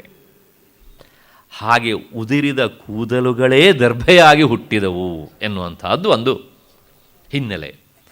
ಆ ಹಿನ್ನೆಲೆಯಲ್ಲಿ ದರ್ಭೆ ಬೇರೆ ಅಲ್ಲ, ಭಗವಂತನ ರೋಮಗಳು ಬೇರೆ ಅಲ್ಲ. ಈ ಮಾತನ್ನು ಕೇಳಿದಾಗ ನಿಮಗೆ ಇನ್ನೊಂದು ಸಂಶಯ ಬರ್ತದೆ. ಕೂದಲು, ನಮ್ಮ ಕೂದಲು ಭಗವಂತಂದೇ ಆಗಿರಬಹುದು. ಕೂದಲು ಹೇಗೆ ನಿಷೇಧವೋ ಹಾಗೆ ದರ್ಭವು ನಿಷೇಧ ಆಗಬೇಕಲ್ವ ಅಂತ. ಅಲ್ಲ, ಸ್ವಾರಸ್ಯ ಉಂಟು. ಯಾಕೆಂದರೆ ನಮ್ಮ ಹಿರಿಯರು ಇಲ್ಲೆಲ್ಲ ಒಂದು ಬಹಳ ಸೂಕ್ಷ್ಮವಾದ ವಿಷಯಗಳನ್ನು ಗಮನಿಸ್ತಾ ಹೋಗಿದ್ದಾರೆ. ಆ ವಸ್ತು ಆದದ್ರಿಂದಲೇ ನಿಷೇಧ ಅಂತ ಹೇಳೋದಿಲ್ಲ, ಅದರ ಒಳಗಡೆಗೆ ಏನು ಶಕ್ತಿ ಇದೆ ಅನ್ನೋದ್ರ ಮೇಲೆ ಅದರ ಪಾವಿತ್ರ್ಯತೆಯನ್ನು ಅಳೀತಾರೆ. ಇವತ್ತಿಗೂ ಸಹ ಹಂದಿಯ ಕೂದಲು ಉಂಟಲ್ಲ, ಈ ಊರಂದಿ ಅಲ್ಲ, ಕಾಡು ಹಂದಿ. ಆ ಕಾಡು ಹಂದಿಯ ಕೂದಲು ಅತ್ಯಂತ ಪ್ರಶಸ್ತ. ಪೂಜೆಯ ಸಂದರ್ಭದಲ್ಲಿ ಸಾಲಿಗ್ರಾಮಾದಿಗಳನ್ನು ತಿಕ್ಕಿ ತೊಳೆಯುವುದಕ್ಕೆ ಆ ಕೂದಲಿನ ಬ್ರಷನ್ನೇ ಮಾಡಿಕೊಳ್ತಾರೆ ತಿಳಿದವರು. ಯಾಕೆ ಅಂದರೆ ಅದಕ್ಕೆ ಆ ಪಾವಿತ್ರ್ಯತೆ ಉಂಟು ಅಂತ. ಅದು ಯಾಕೆ ಹೇಗೆ ಅಂತ ಹೇಳೋದಕ್ಕೆ ನಮ್ಮ ಹತ್ರ ಕಾರಣಗಳಿಲ್ಲ, ಆದರೆ ಅದು ಉಂಟು ಅಂತ. ಹಾಗಾಗಿ ಕೆಲವು ವಸ್ತುಗಳು ಅದು ಯಾವುದೋ ಒಂದು ಪ್ರಾಣಿಯ ಅಂಗಕ್ಕೆ ಸಂಬಂಧಪಟ್ಟ ವಸ್ತು ಆದ್ದರಿಂದ ಅದನ್ನು ನಿಷೇಧ ಮಾಡೋದಿಲ್ಲ. ಆ ವಸ್ತುವಿನಲ್ಲಿ ಏನು ಶಕ್ತಿ ಉಂಟು ಅಂತ ನೋಡಿ, ಶಕ್ತಿ ಇಲ್ಲ ಅಂತ ನೋಡಿ ಅದರ ಯೋಗ್ಯತೆಯನ್ನು ತೀರ್ಮಾನ ಮಾಡ್ತಾರೆ. ಹಾಗೆ ಅಂತ ಜೀವಂತವಾಗಿ ಹಂದಿ ಇರುವಾಗ ಹಂದಿಯನ್ನು ಮುಟ್ಟುವುದು ಪವಿತ್ರವಲ್ಲ, ಆ ಕೂದಲುಗಳು ಪವಿತ್ರ. ಹಂದಿ ಸತ್ತ ಮೇಲೆ ಅದನ್ನು ಹರಸಾಹಸ ಮಾಡಿ ಎಳೆದು ತೆಗಿತಾರೆ. ಅದರ ಬುಡ ಹೇಗಿರುತ್ತೆ ಕೇಳಿದರೆ ವಜ್ರದಷ್ಟು ಗಟ್ಟಿಯಾಗಿರುತ್ತೆ ಅದು. ಅದಕ್ಕೋಸ್ಕರ ಕಟ್ಟು ಮಾಡಿದ ಕೂದಲನ್ನು ಉಪಯೋಗಿಸೋದಿಲ್ಲ ತಿಳಿದವರು, ಬುಡ ಸಮೇತವಾಗಿ ಕಿತ್ತಂತಹ ಕೂದಲನ್ನೇ ಉಪಯೋಗಿಸ್ತಾರೆ. ಅದು ಅತ್ಯಂತ ಪ್ರಶಸ್ತ. ನೋಡಿ, ಬದುಕಿರುವಂಥ ಹಂದಿಯನ್ನು ಮುಟ್ಟುವುದಕ್ಕೆ ಶಾಸ್ತ್ರ ಅವಕಾಶ ಮಾಡೋದಿಲ್ಲ, ಅದು ಅಪವಿತ್ರ. ಆದರೆ ಅದರ ಕೂದಲು ಪವಿತ್ರ. ಇದರ ತೀರ್ಮಾನ ನಾವೆಲ್ಲ ಮಾಡಬೇಕಾದದ್ದು, ಋಷಿಮುನಿಗಳು ಮಾಡಿಟ್ಟಿದ್ದಾರೆ. ಯಾಕೆಂದರೆ ಅದರೊಳಗೆ ಏನೋ ಒಂದು ಶಕ್ತಿ ಇದೆ ಅನ್ನೋದನ್ನು ಗುರುತಿಸಿದ್ದಾರೆ. ಹಾಗೆಯೇ ಕಾಡೆಮ್ಮೆ ಅಂತ ನೀವು ಕೇಳಿದ್ದೀರ, ಬೈಸಿನ್ ಅಂತ ಹೇಳ್ತೇವಲ್ಲ, ಅದು ಏನು ಪವಿತ್ರವಾದಂತಹ ಒಂದು ಪ್ರಾಣಿ ಅಲ್ಲ, ದೊಡ್ಡ ಎಮ್ಮೆ ಅದು, ಒಟ್ಟಾರೆ ಹೆಸರೇ ಕಾಡೆಮ್ಮೆ ಅಂತ ಅಲ್ವಾ. ಆದರೆ ಅದರ ಕೋಡು ಇದೆಯಲ್ಲ, ಶೃಂಗ, ಅದು ಶಿವನ ಪೂಜೆಗೆ ಅತ್ಯಂತ ಪ್ರಶಸ್ತ. ಅದರಿಂದ ಬಂದಂಥ ನೀರಿನಿಂದ ಅಭಿಷೇಕ ಮಾಡಬೇಕು ಅಂತ. ನೋಡಿ, ಆ ಪ್ರಾಣಿ ಪವಿತ್ರ ಅಲ್ಲ, ಆದರೆ ಅದರ ಕೋಡು ಅಷ್ಟು ಪವಿತ್ರ. ಹಾಗೆ ಅಂತ ಇನ್ನುಳಿದ ಯಾವ ಪ್ರಾಣಿಯ ಕೋಡು ಪವಿತ್ರ ಅಲ್ಲ. ಜಿಂಕೆಯ ಕೋಡು ಚಂದಕ್ಕಿಡಬಹುದು, ಪವಿತ್ರ ಅಂತ ಪರಿಗಣನೆ ಮಾಡೋದಿಲ್ಲ. ಹುಲಿಯ ಹುಲ್ಲು ಚಂದಕ್ಕೆ ಹಾಕ್ಕೊಳ್ಬೋದು, ಹುಲಿಯ ಹಲ್ಲು ಚಂದಕ್ಕೆ ಹಾಕ್ಕೊಳ್ಬೋದು, ಪವಿತ್ರ ಅಂತ ಎಲ್ಲೂ ಪರಿಗಣನೆ ಮಾಡಲಿಲ್ಲ. ಆದರೆ ನೋಡಿ, ಶಾಸ್ತ್ರಕಾರರಿಗೆ ಯಾವುದ್ರ ಬಗ್ಗೆ ಪಕ್ಷಪಾತ ಇಲ್ಲ. ಹುಲಿಯ ಚರ್ಮ, ವ್ಯಾಘ್ರಾಜಿನ ಅಷ್ಟು ಪವಿತ್ರ, ಸಾಧನೆಗೆ ಅದೇ ಬೇಕು. ಹಾಗೆ ಮೃಗಾಜಿನ, ಅದಕ್ಕೂ ಸಹ ಅಷ್ಟೇ ಪಾವಿತ್ರ್ಯತೆ ಉಂಟು. ನೋಡಿ, ಈ ಎಲ್ಲ ಪ್ರಾಣಿಗಳ ಚರ್ಮಕ್ಕೆ ಅಷ್ಟು ಪಾವಿತ್ರ್ಯತೆ ಉಂಟು, ಆದರೆ ಬದುಕಿರುವಾಗ ಅವುಗಳಿಗೆ ಮುಟ್ಟಿ ನಾವು ಪವಿತ್ರ ಆಗ್ತೇನೆ ಅಂದುಕೊಳ್ಳುವ ಹಾಗೆ ಇಲ್ಲ. ಹುಲಿಯನ್ನು ಮುಟ್ಲಿಕ್ಕಾಗೋಲ್ಲ ಬಿಡಿ, ಜಿಂಕೆಯನ್ನು ಮುಟ್ಟಿದರೂ ಸಹ ಅದು ಪವಿತ್ರತೆಯನ್ನು ಕೊಡುವಂಥದ್ದಲ್ಲ. ಆದರೆ ಹಸು ಜೀವಂತವಾಗಿರುವಾಗ ಅದರ ಚರ್ಮವನ್ನು ಮುಟ್ಟಿದರೆ ನಾವು ಪವಿತ್ರವಾಗ್ತೇವೆ ಅನ್ನುವಂಥ ಭಾವನೆ. ಆದರೆ ಸತ್ತ ಮೇಲೆ ನಿಷಿದ್ಧ. ಏನು ಹೇಳ್ತೀರಿ ಇದಕ್ಕೆ? ಶಾಸ್ತ್ರಕಾರರಿಗೆ ಪಕ್ಷಪಾತ ಭಾವನೆ ಉಂಟು ಅಂತ ಹೇಳ್ತೀರಾ? ಇಲ್ಲ. ಯಾಕೆ ಅಂದರೆ ಅವರು ನೋಡಿದ್ದು ಅದರ ಅವಯವ ಅಂತಲ್ಲ, ಅದು ಬದುಕಿದೆಯೋ ಸತ್ತಿದೆಯೋ ಅಂತಲ್ಲ, ಅದರ ಯೋಗ್ಯತೆಯನ್ನು ತೀರ್ಮಾನ ಮಾಡಿದ್ದು ಅದನ್ನು ಉಪಯೋಗಿಸಿದಾಗ ನಮಗೆ ಆಧ್ಯಾತ್ಮಿಕವಾಗಿ ಏನು ಉಪಯೋಗ ಆಗುತ್ತೆ ಅನ್ನೋದನ್ನು ನೋಡಿದರು. ಆ ಹಿನ್ನೆಲೆಯಲ್ಲಿ ಇವು ಎಲ್ಲವುಗಳನ್ನು ಸಹ ಬಳಸುವಂಥ ಒಂದು ಅಭ್ಯಾಸ ಬಂತು. ಮೃಗಾಜಿನವನ್ನು ಸನ್ಯಾಸಿಗಳೂ ಬಳಸ್ಬೋದು, ಗೃಹಸ್ಥರು ಬಳಸ್ಬೋದು. ಆ ಗೃಹಸ್ಥರಾದವರು ವ್ಯಾಘ್ರಾಜಿನವನ್ನು ಬಳಸಬಾರದು. ಯಾಕೆ ಅಂದರೆ ಆ ವ್ಯಾಘ್ರಾಜಿನದಲ್ಲಿ ಕುಳಿತು ಹೆಚ್ಚೆಚ್ಚು ಸಾಧನೆ ಮಾಡ್ತಾ ಮಾಡ್ತಾ ಹೋದಾಗ ಗೃಹಸ್ಥನಾದವನಿಗೆ ಸೆಕ್ಷುಯಲ್ ಅರ್ಜ್ ಪೂರ್ತಿ ಕಡಿಮೆ ಆಗಿಬಿಡುತ್ತದೆ. ಅವನ ಸಂಸಾರ ನಿರ್ವಹಣೆಗೆ ತೊಂದರೆ ಆಗಬಹುದು. ಅಂದರೆ ಅದರ ಅಪೇಕ್ಷೆ ಇದ್ದವನಿಗೆ ಅಲ್ಲ. ನಾವು ಕೆಲವು ಜನ ನೋಡಿದ್ದೇವೆ, ಆ ಥರ ಏನೂ ಆಗೋದಿಲ್ಲವಲ್ಲ. ಹೌದು, ಸಿನಿಮಾದಲ್ಲಿ ಕುಳಿತ 5 ನಿಮಿಷ ಕೂತ ಅವನು ಮಾಡ್ತಾನೆ, ಏನೂ ಆಗೋದಿಲ್ಲ ಅವನಿಗೆ. ಹಾಗಲ್ಲ, ನಿರಂತರ ಸಾಧನೆ ಮಾಡುವಂಥ ವಿಷಯಕ್ಕೆ ಸಂಬಂಧಪಟ್ಟ ಹಾಗೆ ಈ ಮಾತು. ಹಾಗಾಗಿ ವಿಶೇಷವಾಗಿ ವ್ಯಾಘ್ರಾಜಿನ ಸನ್ಯಾಸಿಗಳಿಗೆ ಹೇಳಿತ್ತು, ಮೃಗಾಜಿನ ಉಭಯತರಿಗೂ ಹೇಳಿತ್ತು. ಆದ್ದರಿಂದ ಮಣೆ ಇದ್ದರೆ ಅದು ಅಲ್ಲಾಡದೇ ಇರುವಂಥ ಮಣೆ, ಮತ್ತು ಮಣೆ ಮೇಲೆ ದರ್ಭಾಸನ, ಆ ದರ್ಭಾಸನದ ಮೇಲೆ ಮತ್ತು ಈ ಅಜಿನ ಅಂದ ತಕ್ಷಣ ಅಜಿನ ಅಂದರೆ ಚರ್ಮ ಅಂತ ಅರ್ಥ. ಇನ್ನು ವಿಶೇಷವಾಗಿ ಕೃಷ್ಣಾಜಿನ ಸಿಕ್ಕಿದರೆ ಅದು ನಿನ್ನ ಅದೃಷ್ಟ. ಸಿಗೋದಿಲ್ಲ. ಯಾಕೆಂದರೆ ಕೃಷ್ಣ ಮೃಗ ಇರುವುದು ಹಿಮಾಲಯದಲ್ಲಿ. ಅಷ್ಟೇ ಅಲ್ಲ, ಬಹಳ ಅತ್ಯಂತ ಪವಿತ್ರವಾದಂಥ ಪ್ರಾಣಿ. ಆ ಎಲ್ಲಿ ಕೃಷ್ಣ ಮೃಗಗಳು ಸಂಚಾರ ಮಾಡ್ತಾವೋ ಆ ಜಾಗವೇ ಅತ್ಯಂತ ಪವಿತ್ರ. ಯಾಕೆಂದರೆ ಈ ಜಾಗ ಪವಿತ್ರ ಅಲ್ಲ ಅಂತ ಗೊತ್ತುಪಡಿಸಿಕೊಳ್ಳುವಂತಹ ಶಕ್ತಿ ಆ ಪ್ರಾಣಿಗಳಿಗೆ ಕೊಟ್ಟಿದ್ದಾನೆ ಭಗವಂತ. ಹಾಗಾಗಿ ಕೃಷ್ಣ ಮೃಗಗಳು ಸಂಚರಿಸುವ ತಾಣ ಸಹಜವಾಗಿ ಪವಿತ್ರವಾದ ತಾಣ ಅಂತ. ಅದರ ಅಜಿನ ಚರ್ಮ ಸಿಕ್ಕಿದರೆ ನಿನ್ನ ಅದೃಷ್ಟ, ಸಿಗೋದಿಲ್ಲ. ದುರ್ದೈವ ಅಂದರೆ ಇವತ್ತು ಈ ಉಪನಯನ ಎನ್ನುವಂಥ ಸಂಸ್ಕಾರ ಮಾಡುವಾಗ ಹಾಕಬೇಕಾದಂಥ ಚರ್ಮವನ್ನು ಸಹ ಯಾವ್ಯಾವುದನ್ನೋ ಹಾಕುವಂಥ ಪರಿಸ್ಥಿತಿ ಬಂದುಬಿಟ್ಟಿದೆ.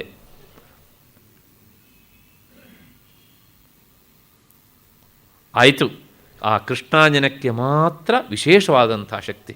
ಹಾಗಾಗಿ ಹಿಮಾಲಯದಲ್ಲಿ ಕೇದಾರದ ಕಡೆಗೆ, ಬದರಿ ಕಡೆಗೆ ಅವು ಅಲ್ಲೋ ಇಲ್ಲೋ ಒಂದೆರಡು ಸಂಚಾರ ಮಾಡ್ತಾ ಇರ್ತವೆ.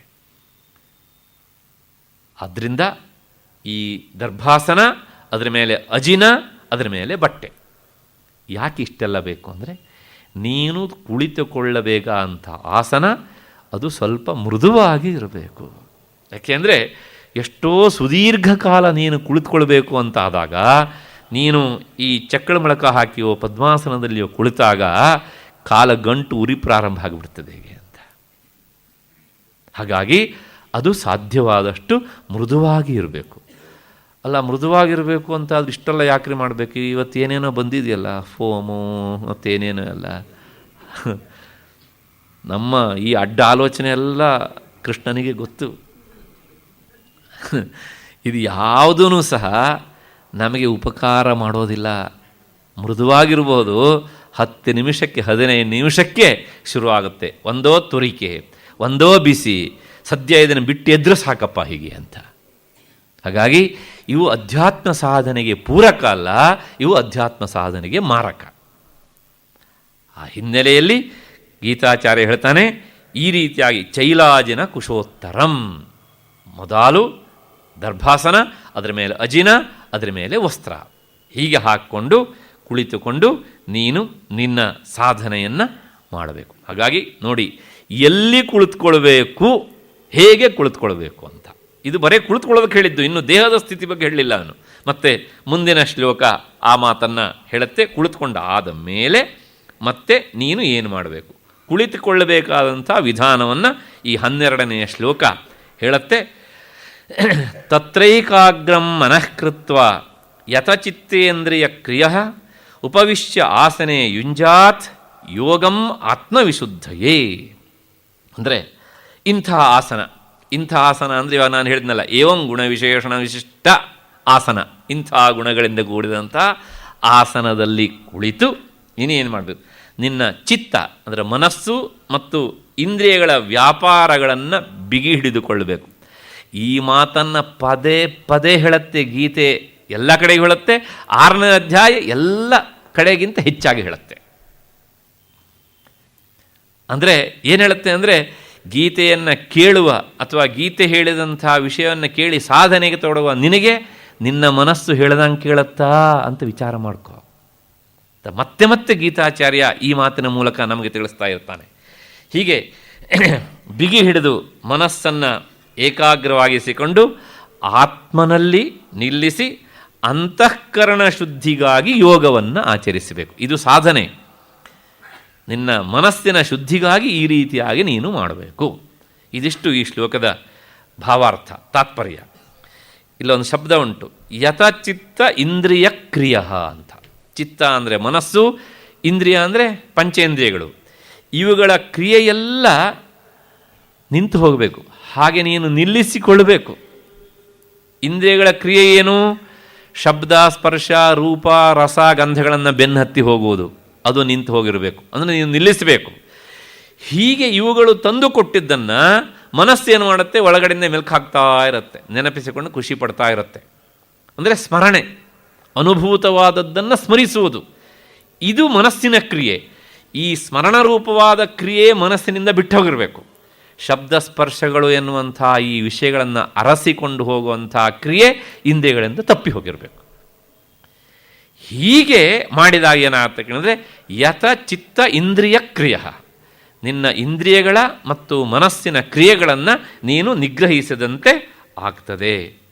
ಇಷ್ಟು ಮಾಡಿಕೊಂಡಾದ ಮೇಲೆ ಮತ್ತೆ ಮುಂದೆ ನೀನು ಏನು ಮಾಡಬೇಕು? ಮನಃ ಏಕಾಗ್ರಂ ಕೃತ್ವ, ಮನಸ್ಸನ್ನು ಏಕಾಗ್ರಗೊಳಿಸು. ಏನು ಏಕಾಗ್ರತೆ ಅಂದರೆ? ಅಗ್ರ ಅಂದರೆ ತುದಿ ಅಂತರ್ಥ, ಕೊನೆ ಅಂತರ್ಥ. ಕೊನೆ ಯಾವಾಗಲೂ ಹೇಗಿರುತ್ತೆ ಕೇಳಿದರೆ ತುಂಬ ಶಾರ್ಪಾಗಿರುತ್ತೆ. ಹಾಗಾಗಿ ನಿನ್ನ ಮನಸ್ಸು ತುಂಬ ಏಕಾಗ್ರ ಆಗಬೇಕು ಅಂದರೆ ಯಾವುದೋ ಒಂದು ವಸ್ತುವಿಗೆ ಸಂಬಂಧಪಟ್ಟ ಹಾಗೆ ವಿಚಾರ ಮಾಡ್ತಾ ಮಾಡ್ತಾ ಮಾಡ್ತಾ ಅದು ತುಂಬ ಹರಿತವಾಗಿರಬೇಕು ಹೀಗೆ ಅಂತ. ಅದು ಏಕಾಗ್ರತೆ. ಈ ಮನಸ್ಸನ್ನು ಏಕಾಗ್ರತೆಗೊಳಿಸದೇ ಇದ್ದರೆ ಏನನ್ನೂ ಮಾಡಲಿಕ್ಕಾಗೋದಿಲ್ಲ. ಅಧ್ಯಾತ್ಮ ಸಾಧನೆ ಅಷ್ಟೇ ಅಲ್ಲ, ಲೌಕಿಕ ವ್ಯವಹಾರದಲ್ಲೂ ಹಾಗೇನೆ. ಯಾವನಿಗೆ ಏಕಾಗ್ರತೆ ಒಗ್ಗುವುದಿಲ್ವೋ ಅವನು ಮಾಡುವ ಎಲ್ಲ ಕೆಲಸದಲ್ಲೂ ಸರತಪ್ಪುಗಳನ್ನೇ ಮಾಡ್ತಾನೆ. ಏಕಾಗ್ರತೆಯಿಂದ ಮಾಡಿದೆ ಅಂತಾದರೆ ಎಲ್ಲ ಕೆಲಸಗಳು ಸಹ ಸರಿ ಹೋಗ್ತವೆ. ಲೌಕಿಕ ವ್ಯವಹಾರವೇ ಹೀಗಾದ ಮೇಲೆ ಇನ್ನು ಅಧ್ಯಾತ್ಮ ಸಾಧನೆಯಲ್ಲಿ ಅದು ತೀರಾ ಅನಿವಾರ್ಯ. ಯಾಕೆಂದರೆ ಈ ಏಕಾಗ್ರತೆಯಲ್ಲಿ ಒಂದು ಮಹಾಶಕ್ತಿ ಉಂಟು ಅಂತ ನಮ್ಮ ಶಾಸ್ತ್ರಕಾರರು ಹೇಳ್ತಾರೆ. ಒಂದು ಉದಾಹರಣೆ ಕೊಡ್ತೇನೆ ನೋಡಿ, ಏಕಾಗ್ರತೆಯಲ್ಲಿ ಎಂಥ ಶಕ್ತಿ ಉಂಟು ಅಂತ. ಭೂತ ಕನ್ನಡಿ ನೋಡಿದ್ದೀರಾ ನೀವು ಅಲ್ವಾ? ವಾಸ್ತವಿಕವಾಗಿ ಕನ್ನಡಿಗೆ ದಾಹಕ ಶಕ್ತಿ ಎನ್ನುವುದು ಇಲ್ಲ, ಉಂಟಾ? ಕನ್ನಡಿಗೆ ಸುಡುವ ಶಕ್ತಿ ಇಲ್ಲ. ಆದರೆ ಈ ಭೂತ ಕನ್ನಡಿ ಏನು ಮಾಡುತ್ತೆ ಕೇಳಿದರೆ, ಸೂರ್ಯನ ಕಿರಣಗಳ ಎದುರಿನಲ್ಲಿ ಹಿಡಿದಾಗ ಅದು ಎಲ್ಲ ಕಡೆಗೂ ಚದುರಿ ಹೋಗ್ತಾ ಇರುವಂಥ ಕಿರಣಗಳನ್ನೆಲ್ಲ ಏನು ಮಾಡುತ್ತೆ ಕೇಳಿದರೆ ಒಂದು ಕಡೆಗೆ ಕೇಂದ್ರೀಕರಿಸುತ್ತೆ. ಸುಡುವ ಶಕ್ತಿ ಇದ್ದದ್ದು ಆ ಕಿರಣಗಳಿಗೆ. ಆ 10 ಕಿರಣಗಳನ್ನು, ಚದುರಿ ಹೋದ ಕಿರಣಗಳನ್ನು ಅದೇನು ಮಾಡುತ್ತೆ ಕೇಳಿದರೆ ತನ್ನೊಳಗೆ ಏಕಾಗ್ರಗೊಳಿಸುತ್ತೆ, ಕೇಂದ್ರೀಕರಿಸುತ್ತೆ. ಯಾವಾಗ ಹಾಗೆ ಕೇಂದ್ರೀಕರಿಸಿಕೊಳ್ಳುತ್ತೋ ಅದರ ಕೆಳಗಿಟ್ಟಂಥ ಪೇಪರ್ ಆಗಲಿ ಬಟ್ಟೆ ಆಗಲಿ ಅದು ಸುಡುತ್ತೆ. ಅಂದರೆ ವಾಸ್ತವಿಕವಾಗಿ ಸುಡುವ ಶಕ್ತಿ ಇಲ್ಲದೇ ಇದ್ರೂ ಸಹ ಈ ಕನ್ನಡಿಗೆ ಸುಡುವ ಶಕ್ತಿ ಬಂದದ್ದು ಯಾವುದರಿಂದ? ಅದರಲ್ಲಿರುವಂತಹ ಆ ಏಕಾಗ್ರಗೊಳಿಸುವಂತಹ, ಕೇಂದ್ರೀಕರಿಸುವಂತಹ ಒಂದು ವಿಶಿಷ್ಟ ಗುಣದಿಂದ. ಗೀತಾಚಾರ್ಯ ಹೇಳ್ತಾನೆ, ಈ ಜಡವಾದ ವಸ್ತುವಿಗೆ ಈ ಶಕ್ತಿ ಬರುತ್ತೆ ಅಂತಾದರೆ ನಿನ್ನ ಮನಸ್ಸಿಗೆ ಯಾಕೋ ಬರೋದಿಲ್ಲ? ಈ ಉದಾಹರಣೆ ನೇರವಾಗಿ ಗೀತಾ ಭಾಷ್ಯದಲ್ಲೂ ಇಲ್ಲ, ಅಥವಾ ಗೀತೆಯ ಮೂಲ ಶ್ಲೋಕದಲ್ಲೂ ಇಲ್ಲ. ಹಾಗಾಗಿ ಈ ಪ್ರಾಪಂಚಿಕವಾದಂಥ ವಿಷಯಗಳಲ್ಲಿ, ಅಂದರೆ ಲೌಕಿಕವಾದಂಥ ವಿಷಯಗಳಲ್ಲಿ ಚದುರಿ ಚದುರಿ ಹೋಗ್ತಾ ಇರುವಂಥ ನಮ್ಮ ಮನಸ್ಸಿನ ವೃತ್ತಿಗಳನ್ನೆಲ್ಲ ಒಂದು ಕಡೆಗೆ ಕಲೆ ಹಾಕಿ ಆ ಆತ್ಮವಿಷಯಕವಾದಂಥ ಚಿಂತನೆಯಲ್ಲಿಯೇ ನೀನು ತೊಡಗಿಸಿದೆ ಅಂತಾದರೆ ನಿನ್ನ ಮನಸ್ಸಿಗೆ ಒಂದು ಮಹಾಶಕ್ತಿ ಬರುತ್ತದೆ. ಅದು ಏಕಾಗ್ರತೆಯಿಂದ ನಿನಗಾಗುವಂತಹ ಲಾಭ. ಹಾಗೆ ನೀನು ಮಾಡಿದಾಗ ನಿನ್ನ ಮನಸ್ಸಿನಲ್ಲಿ ಒಂದು ದಿವ್ಯ ಶಕ್ತಿ ಅದು ಉತ್ಪನ್ನವಾಗ್ತದೆ. ಹಾಗೆ ಮೊದಲು ಇರಲಿಲ್ವ ಅಂದರೆ ಇತ್ತು, ಆದರೆ ಏನಾಗಿತ್ತು ಕೇಳಿ ಅದು ಚದುರಿ ಹೋಗಿತ್ತು. ಈಗ ಅದು ಚದುರಿ ಹೋಗದೇ ಇರುವ ಹಾಗೆ ಈ ಒಂದು ಉಪಾಯವನ್ನು ನೀನು ಆಶ್ರಯಿಸಿದೆ ಅಂತಾದರೆ ಆ ಅಷ್ಟೂ ಶಕ್ತಿಯೂ ಸಹ ಅದು ನಿನಗೆ ಸಹಾಯಕ್ಕೆ ಬರುತ್ತೆ. ಹಾಗಾಗಿ ಏಕಾಗ್ರತೆಯಿಂದ ಆಗದೇ ಇರುವ ಕೆಲಸವೇ ಇಲ್ಲ. ಮಹಾಭಾರತದ ಒಂದು ಕಥೆ ನಿಮಗೆ ಗೊತ್ತಿರಬೇಕು. ದ್ರೋಣಾಚಾರ್ಯರು ಕೌರವರಿಗೂ ಪಾಂಡವರಿಗೂ ಶಸ್ತ್ರವಿದ್ಯಾಭ್ಯಾಸವನ್ನೆಲ್ಲ ಮಾಡಿಸಿ ಆದಮೇಲೆ ನಾಳೆ ದಿವಸ ಒಂದು ಪರೀಕ್ಷೆ ಕೊಡ್ತೇನೆ ಅಂತ ಹೇಳಿ ಪರೀಕ್ಷೆ ಕೊಟ್ಟರು. ಏನು ಅಂದರೆ ಒಂದು ಮರದ ಟಂಗಿಗೆ ಒಂದು ಪಕ್ಷಿಯನ್ನು ತೂಗಿ ಹಾಕಿದರು. ಬಿಡುವಂಥ ಬಾಣ ಹಕ್ಕಿಯ ಕಣ್ಣಿಗೆ ತಾಗಬೇಕು. ಎಲ್ಲರನ್ನೂ ಕರೆದು ಕೇಳಿದರು, ನೋಡು ಏನು ಕಾಣಿಸ್ತಾ ಇದೆ ಅಂತ. ಒಬ್ಬೊಬ್ಬರು ಹೇಳಿದರು. ದುರ್ಯೋಧನ ಬಂದು ಕೇಳ್ದ. ಅವನು ಕೇಳಿದಾಗ ಅವನು ಹೇಳಿದ್ದು, ಓ ನನಗೆ ಮರ ಕಾಣ್ತಾ ಇದೆ, ಟೊಂಗೆ ಕಾಣ್ತಾ ಇದೆ, ಎಲೆ ಕಾಣ್ತಾ ಇದೆ, ಎಲ್ಲ ಕಾಣ್ತಾ ಇದೆ ಅಂತ. ತೀರ್ಮಾನ ಮಾಡೋದು ನಿನ್ನ ಹಣೆ ಬಾರ ಇಷ್ಟೇನೆ ಅಂತ. ಎಲ್ಲ ಕಂಡ್ರು, ಪಕ್ಷಿ ಒಂದು ಕಾಣಲಿಲ್ಲ ಅವನಿಗೆ, ಬೇರೆ ಎಲ್ಲ ಕಾಣ್ತು ಅವನಿಗೆ. ಹಾಗೆ ಒಬ್ಬೊಬ್ಬನು ಕರೆದು ಕೇಳಿದಾಗ ಒಬ್ಬೊಬ್ಬರು ಹೇಳ್ತಾರೆ. ಕೊನೆಗೆ ಧರ್ಮರಾಯನೂ ಹೇಳಿದ, ನನಗೆ ಹಕ್ಕಿ ಕಾಣ್ತಾ ಇದೆ ಅಂತ. ನೀನು ಧರ್ಮರಾಜನಾಗಿ ಇರು ಅಂತ ಹೇಳಿದ. ಅರ್ಜುನನ್ನು ಕರೆದು ಕೇಳಿದರು, ನನಗೆ ಹಕ್ಕಿಯ ಕಣ್ಣು ಒಂದನ್ನು ಬಿಟ್ಟು ನೀನೂ ಕಾಣಿಸ್ತಾ ಇಲ್ಲ ಅಂತ ಹೇಳಿದ. ಅದು ಏಕಾಗ್ರತೆ. ಅಂದರೆ ಅವನ ಮನಸ್ಸು ಅಲ್ಲಿಯೇ ಅಗ್ರ ಅಂದರೆ ತುದಿ ಅದರ ಅಷ್ಟು ಹರಿತವಾಗಿ ಕುಳಿತು ಬಿಟ್ಟಿದೆ. ಹಾಗಾಗಿ ಬಾಣ ಬಿಟ್ಟ, ಅದು ಆ ಹಕ್ಕಿಯ ಕಣ್ಣನ್ನು ಮಾತ್ರ ಭೇದಿಸಿತು ಅಷ್ಟೇ. ಹೀಗಿಲ್ಲದೆ ಇದ್ದರೆ ಅವನು ಮತ್ಸ್ಯಂತ್ರ ಭೇದನೆ ಮಾಡೋದಕ್ಕಾಗ್ತಿತ್ತ? ಅದು ಹೇಗೆ? ಕೆಳಕ್ಕೆ ನೋಡಿ ಮೇಲೆ ಬಾಣ ಬಿಡಬೇಕು. ಕೆಳಗಡೆ ತೈಲ ಪಾತ್ರೆಯಲ್ಲಿ ನೋಡಿ ಚಿತ್ರವನ್ನು, ಅಲ್ಲಿರುವ ಚಿತ್ರವನ್ನು, ಮೇಲಿರುವ ಚಿತ್ರವನ್ನು ಇಲ್ಲಿ ನೋಡಿ ಅದಕ್ಕೆ ಗುರಿ ಇಡಬೇಕು ಅಂತ ಆದರೆ ಅವನ ಕಾನ್ಸಂಟ್ರೇಷನ್ ಎಷ್ಟಿರಬಹುದು ರೀ. ಹಾಗಾಗಿ ಆ ಏಕಾಗ್ರತೆಗೆ ಒಂದು ವಿಶಿಷ್ಟವಾದಂಥ ಶಕ್ತಿ ಉಂಟು. ಅದನ್ನು ದುರುಪಯೋಗ ಮಾಡಿಕೊಳ್ಳಬಾರದು. ಅದನ್ನು ಅಧ್ಯಾತ್ಮ ಸಾಧನೆಗೋಸ್ಕರ ಬಳಸಿಕೊಳ್ಳಬೇಕು ಎನ್ನುವಂತಹ ಮಾತನ್ನು ಗೀತಾಚಾರ್ಯ ಹೇಳ್ತಾನೆ. ಇಂಥ ಏಕಾಗ್ರತೆ ಯಾಕೆ ಬೇಕು ಹಾಗಿದ್ರೆ ಅನ್ನೋದಕ್ಕೋಸ್ಕರ ಮತ್ತೆ ಆ ಶ್ಲೋಕದ ಇನ್ನೂ ಒಂದು ಶಬ್ದ ಉಂಟು. ಇವತ್ತಿನ ಸಮಯ ಆಗಿದೆ, ಹಾಗಾಗಿ ನಾಳೆ ಸೇರಿದಾಗ ಅದರ ಮುಂದಿನ ವಿವರಣೆಯ ಭಾಗವನ್ನು ನೋಡೋಣ. ಅಲ್ಲಿಯವರೆಗೆ ನಿಮಗೆಲ್ಲರಿಗೂ ನಮಸ್ಕಾರ ಮತ್ತು ಕೃತಜ್ಞತೆಗಳು.